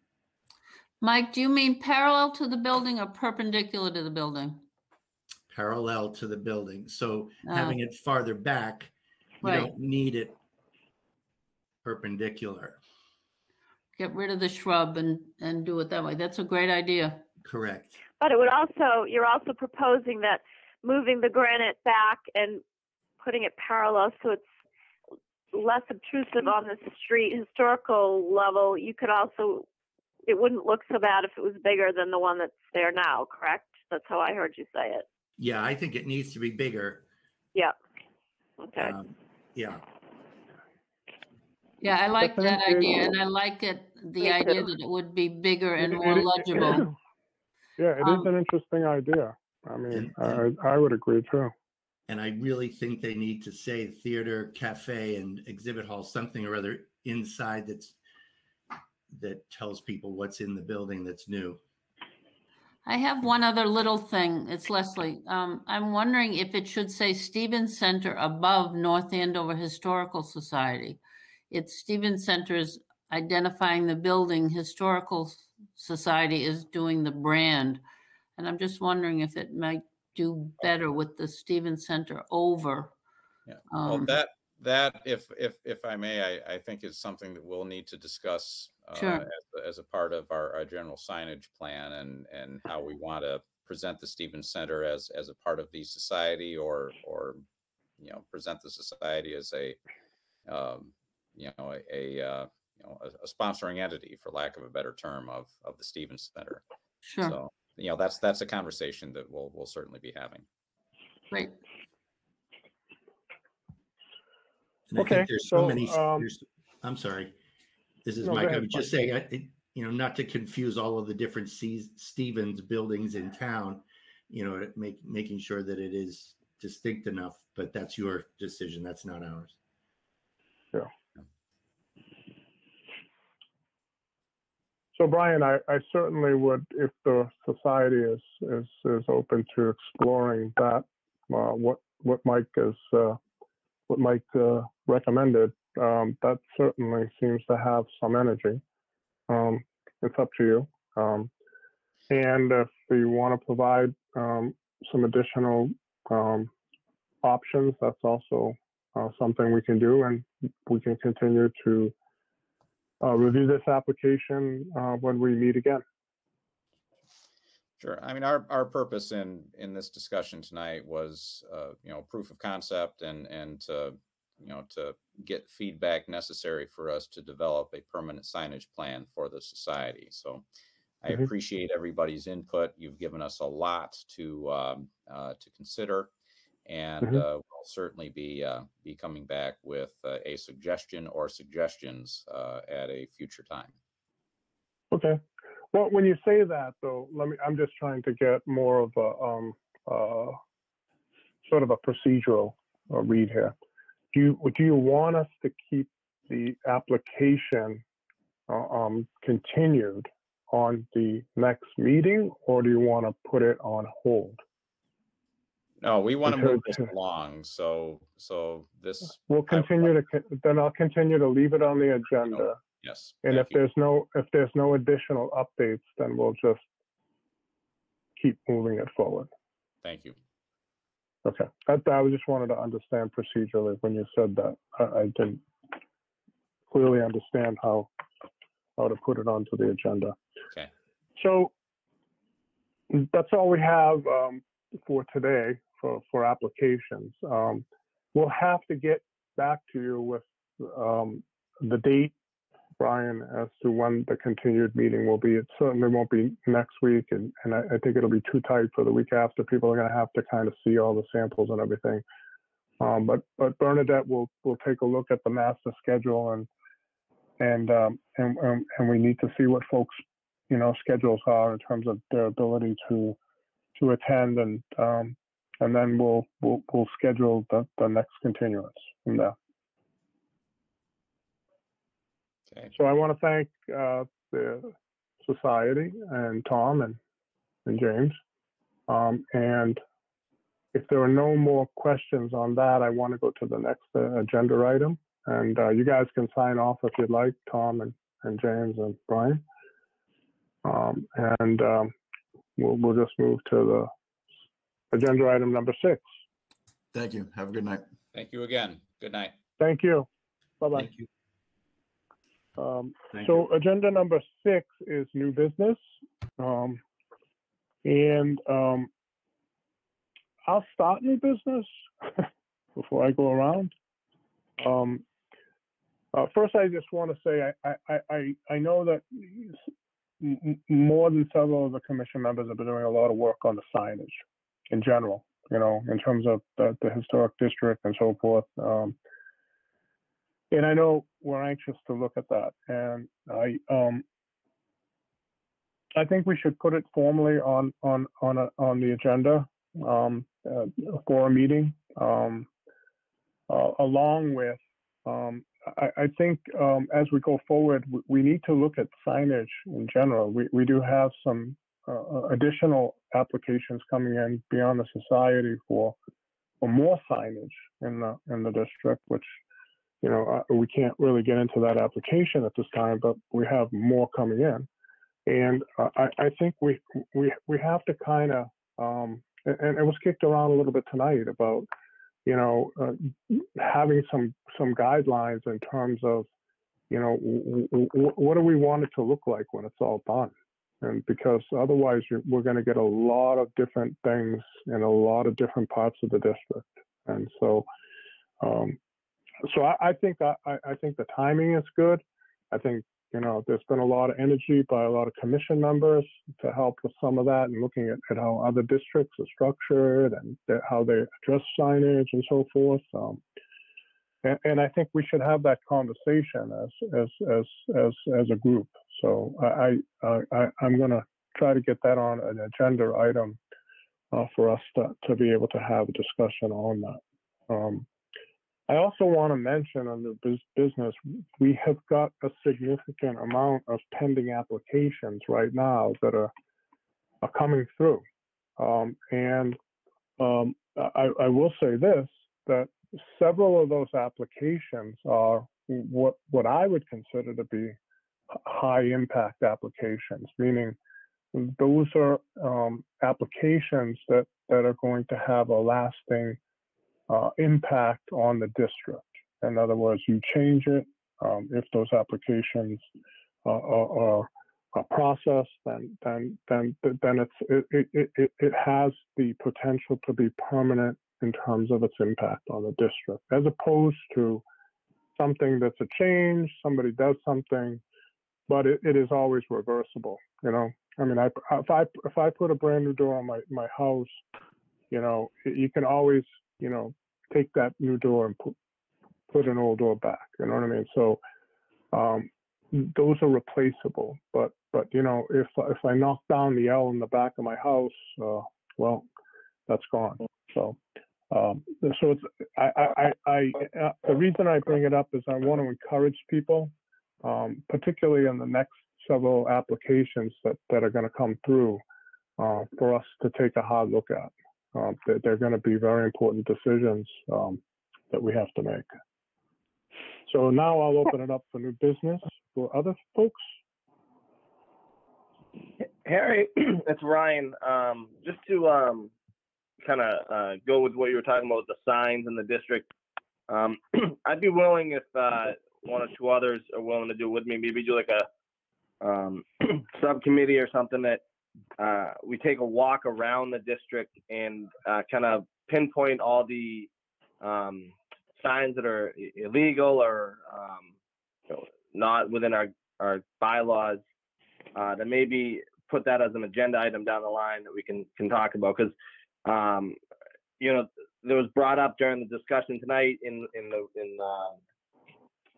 writing on the chat, that there was a number of signs that were, you know, not allowed to be there that are there, and I think James brought up some of them as well.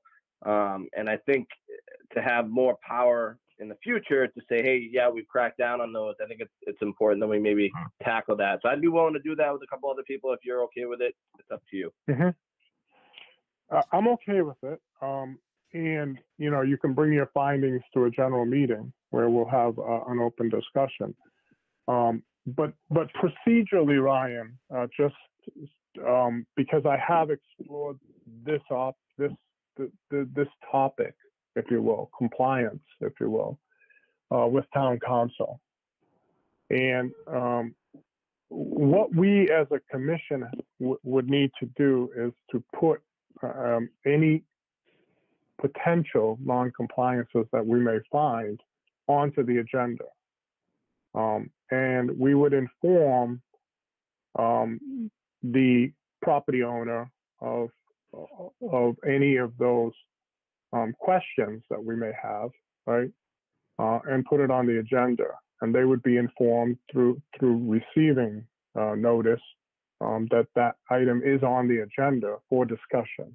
So, and I'll just give you an example. If we had a sign that we felt maybe it was a temporary sign that was beyond a certain period of time, beyond the bylaw requirement of 90 days, then we would put that on the agenda, and then we would have that agenda item open, and then we would discuss whether we felt there was a violation or potential violation. And then if we did, after discussion, we would have a vote.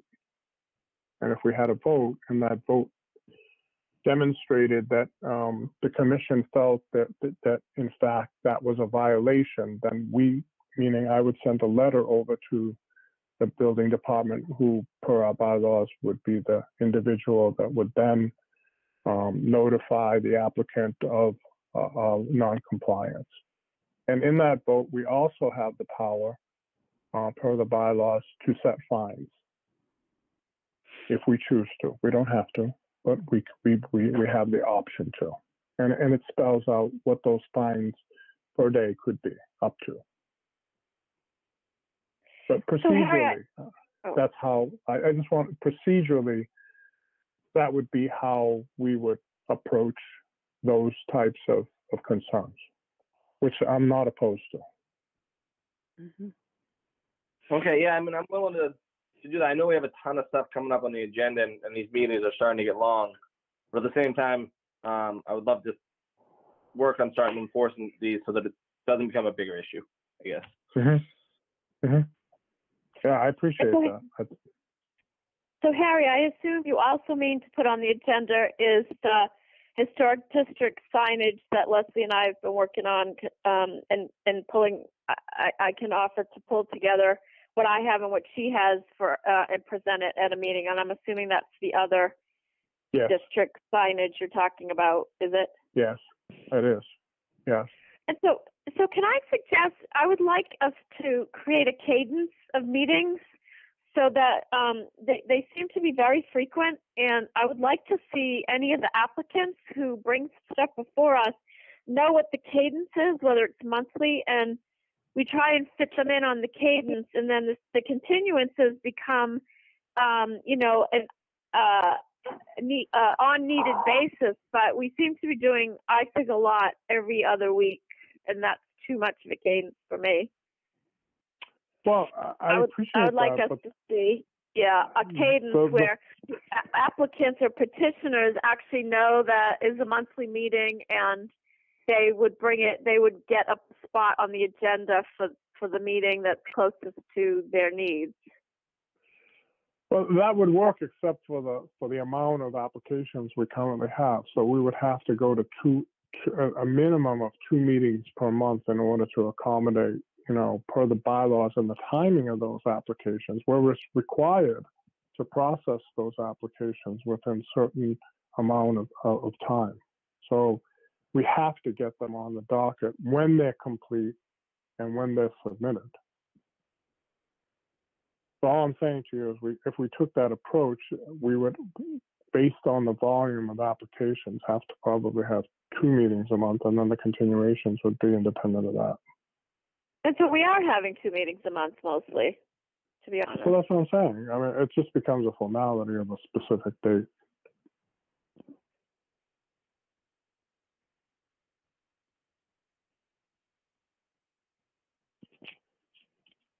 I mean, I can do that. but what if it we would get? just. Go Sorry, ahead, go ahead. Ryan. No, go ahead, Ryan. I was just going to say, what if we get through this backlog, and then in the future come up with, we book out our schedules, a year in advance, saying it's once a month, and those people that are putting those applications in will then know that, kind of like the way the ZBA works, right? So, or the planning board, that they know, okay, it's only this, this month, and even if we don't need the meeting, we just cancel the meeting that month. What if we did it after this backlog is kind of gone? Yeah, I'm open to the idea. I mean, I'm open to the idea.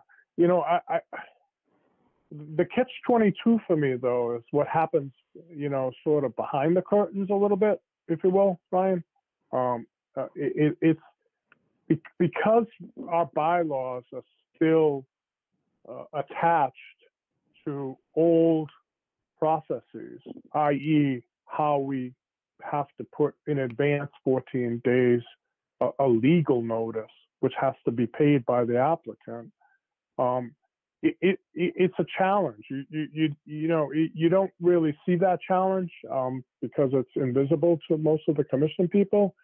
But it is challenging to, on one hand, you get the application information all together, but then have in advance making sure that application is ready plus 14 days. Because most of the commissions right now are going to, and I know if Bernadette's still here, just like Machine Shop Village, we just have to post it. The agenda just has to get posted, and there's a 48-hour rule for a general meeting. So they're not tied to this legal notice in the newspaper, 14 days has to be. And, now with COVID, the newspapers want to have it 10 days. And so next thing you know, you're out 2 months before, between getting all the information, getting the application right, and so forth, getting the 14 days, getting a time slot. So it's possible. I'm not trying to say no to it. I'm just saying, some of the other commissions, they don't have to do all these legal notices. So these bylaws things that we set, because I am on another historical commission and we do have the 48-hour notice for meetings, but we have a cadence, and all the petitioners fall into the cadence, and they'll sometimes ask us when we're meeting next. But we are, and so then if there's a formal thing, sure, sometimes we have a clock ticking and we have 30 or 45 days from a petition to have a response meeting, but we never have just 2 weeks. So maybe, I guess it would be great if the bylaws are something we wrote, maybe we can revise them, but I just feel that this is going to be unsustainable. I mean, it's unsustainable for me at times, but I don't know, maybe others don't have the same constraints, but I would like to see us move towards something that's more sustainable for volunteering. Okay, I'll take that into consideration, and let's get through this bolus of applications we have to, and then, as I think Ryan suggested, we can then take a look at it and see if there are some dates that we can schedule out, over the next year. Now, did we write the bylaws, or were they decided for us? No, so it's not decided for us. The bylaws are approved with a 2/3 vote by the town. So during town meeting. Say that again? I'm sorry. I'm sorry, I didn't mean to cut you off, but we can get that changed to being more in line with the other committees by bringing it to town meeting, correct? That's correct. That is correct. Again, I want to help you on, I know a lot on your plate, so I'm willing to help with that if we have to do that to get this a little bit. Yeah, that's what it's going to take, Ryan. It's going to take us to make changes to the bylaws that then have to go onto town warrant, then have to get voted, and there would be no reason why the town that I could see wouldn't vote in favor of modifications. Then once we get the vote, then the bylaws will be amended. Yeah. And they haven't been amended since they were first developed back in, the 1970s. So it's been a while. So they're overdue. So, where can I get a copy of the bylaws, Harry, so I can kind of maybe start working for you? just go on the town website under our commission, and it'll be right in the margin on the left. You can click on that, and you'll get the bylaws. Okay, got it. Any other new business? No. Okay, I need a motion for adjournment. I motion to adjourn the meeting. Thank you, Mike. I need a second. I I'll second it, Rob. Well, too many. One. Who wants to take it? Ryan, you took it? I'll second it for you, Harry. Ryan. Thank you. All right. I'm going to just go quickly around the list. Kathy? Yes, yep. Ryan? Yes. Roger? Yes. Laurie? Yep. Mike? Yes. Leslie? Yes. And Marty? Yes. And Kim? Yep, agree. All right. Meeting's adjourned. I want to thank everybody. I know they're long meetings, and I know they're I know everybody's having to put time in, so I appreciate it. And you'll be seeing a couple of new applications coming through and being put on the docket. One is going to be for Great Pond Road for the Grange. We've got that application being scheduled. And we are looking at, I don't recall the others off the top of my head, but we have others. We have 2 or 3 others as well. We do have a meeting scheduled for November 3rd, don't we already? Yes. Yeah. So I have a question procedurally. This continuance from tonight, is there an opportunity to include some of these new things, or is that only allowed to be for this continued topic? You got to be a little more specific. I'm sorry. So if you have a bunch of things coming up, like Great Pond and whatever, Yeah. I don't even know what the November 3rd thing is. If you have a couple of things coming up and we already know we need a continuance from tonight, is there any possibility that some of that can all be bundled on the same night, or is the continuance its own thing separate from a whole new meeting with new topics or new No, petitioners? It's a good question. No, we can bundle. But right now, the continuance, as you see, is because there's 3 open applications. I'm a little hesitant to put more than three agenda continuances plus another application on the same one. If we can whittle this down to 1 or 2, then it certainly would free up some room to put additional ones in. But for now, we're having to schedule those independently.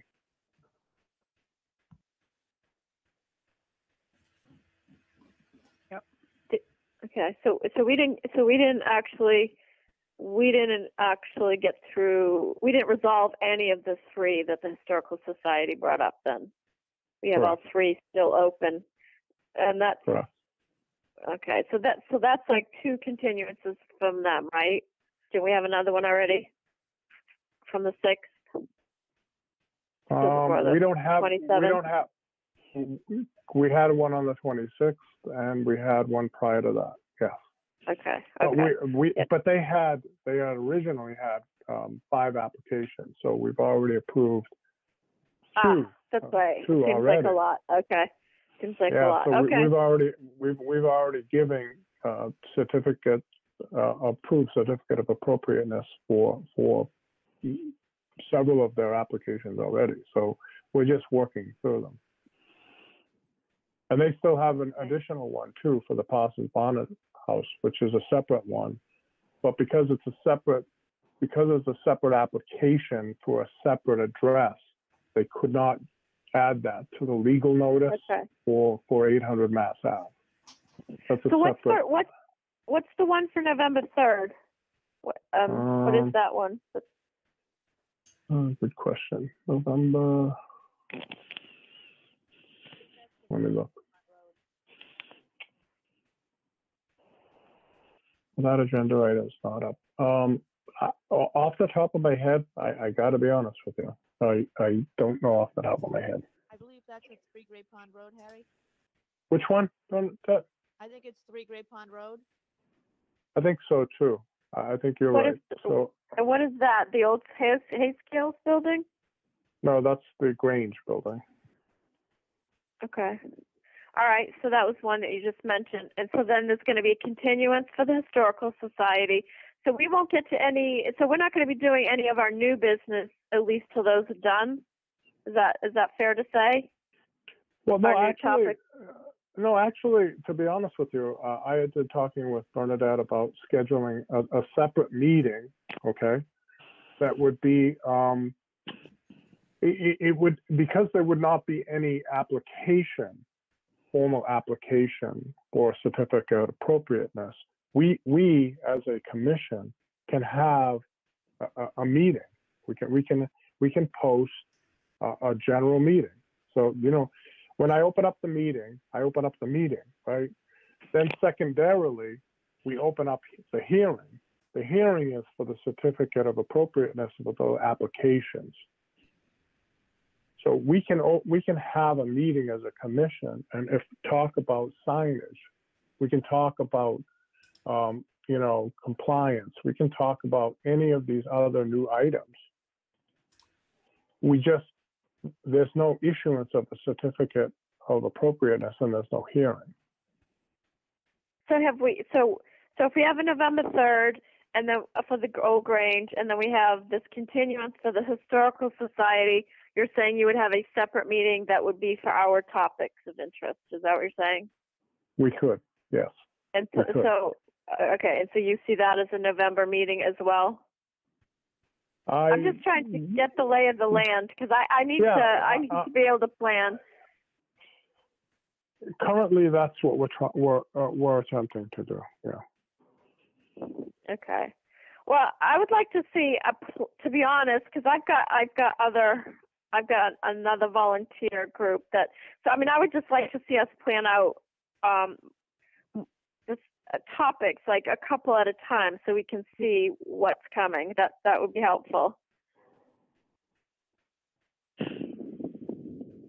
Well, as soon as we can, we do post them. I'm a little confused. I'm confused on that. Well, so I would like to see so I know Bernadette has to find the exact date, but I would like to see us understand that we're going to be looking for, okay, we got a November 3rd meeting. It's for this new petitioner.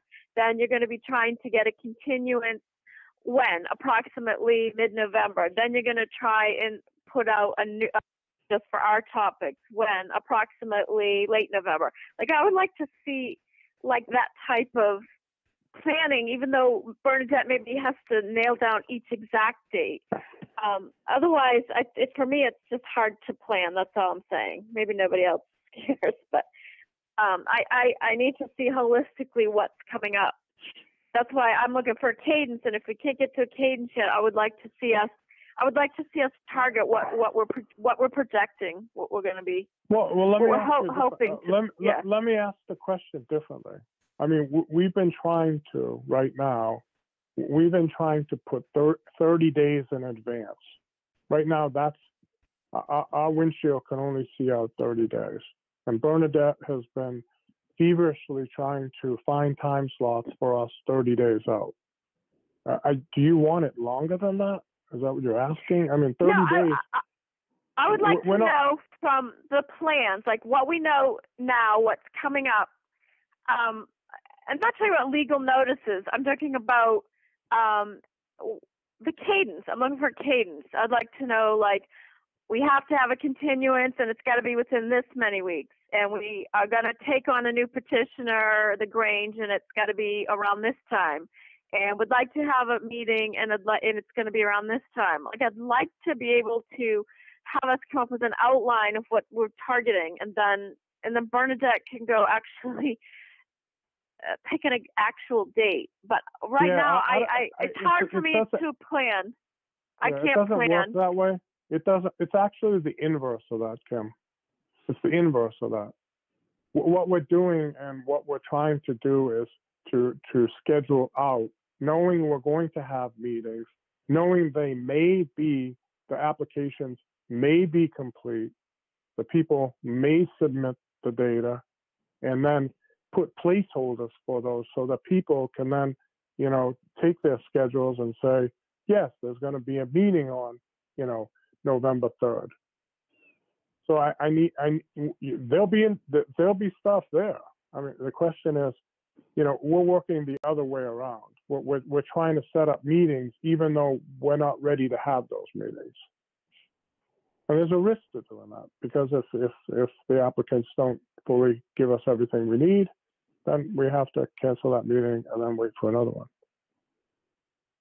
And is this part of because of our 30-day bylaw thing? Is that partly driving that? Well, I think today that's partly what's driving that, yeah. And partly, and I think the other part of it is they,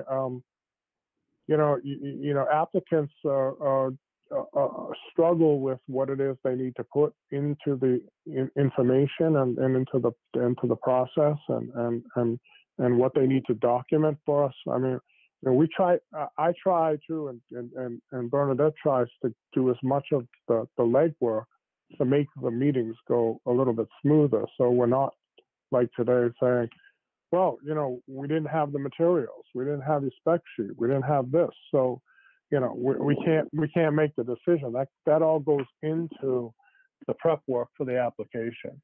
So I don't know. I mean, we can set up, every Thursday at 8 o'clock, but we'll have a lot of applicants coming in that may not have complete packages, and we'll be just wasting a lot of time, which I don't want to do. Okay. Yeah. I mean, just looking for ways to.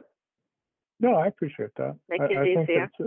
Yeah, we'll certainly take that in and see if there's any opportunity to make it easier for people. I mean, we're trying to, accommodate as much as we can. When Bernadette first sets a meeting in her system, does she actually know what the agenda is or what the topic is? Or does she update the meetings later? Because I notice I have a subject or something on a meeting. So I often think it's a mistake or a redo. Does she have the known topic, or? It's actually both. We do both, Kim. So in some instances we do. In some instances we're waiting for the final documentation for the applicant. In anticipation of that, we know that we need to set up a meeting, and we know, it involves 9 people's schedules, and we know that it involves putting a legal notice, and we know that it involves all that stuff. So you take all that into consideration, and you try to do a best estimate as to when that would probably all hit. And she tries to get a placeholder for that. Because you have to understand, right now with the pandemic, with the announcement, a legal notice for these meetings is in excess of $380. Okay?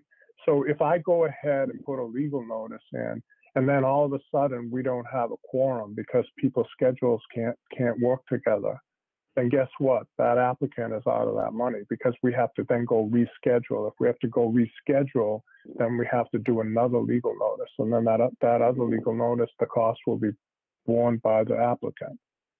So it's a balancing act between getting commitments, which she tries to do in advance in a placeholder meeting. So then we can back out of that and then tell the applicant, at least 14 days prior to that meeting, that and then you have another week and a half that you have to give it to the Tribune. And then before that, you have to make sure that you have, the whole thing typed out and ready to go. So, that's what I'm trying to say. There's a lot of logistics that are involved. So what we're doing is saying, okay, we know if everything goes the way that we have it, that we're going to have a meeting on November 3rd.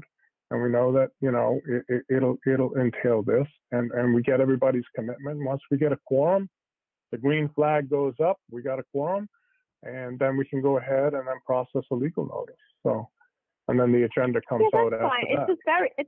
It's very, very different from my other historical thing I'm on. So it must be partly of the bylaws, because it's just not this difficult with the other one. So it's got to be the bylaws then. That's got to be it. We don't nearly have any of these constraints. It's just literally 2-day, 48-hour agenda posting. That's it. Well, maybe that would be a good benchmark to look at those bylaws. Okay, I can try and get a copy. Yeah, that might be helpful to be a good baseline. Who was it that was going to help you? Was it Ryan? Yeah. Yeah, I'll actually try and get a copy. I should be able to. Okay. And I'll share it. All right, everybody. Sorry to hold up your adjournment. No, that's fine. Thank you for your time, and stay tuned. And November 3rd is our next rendezvous. Thank you, Harry. Thanks, Harry. You're welcome. Thank you. Good Bye-bye. night. Good night. Good night.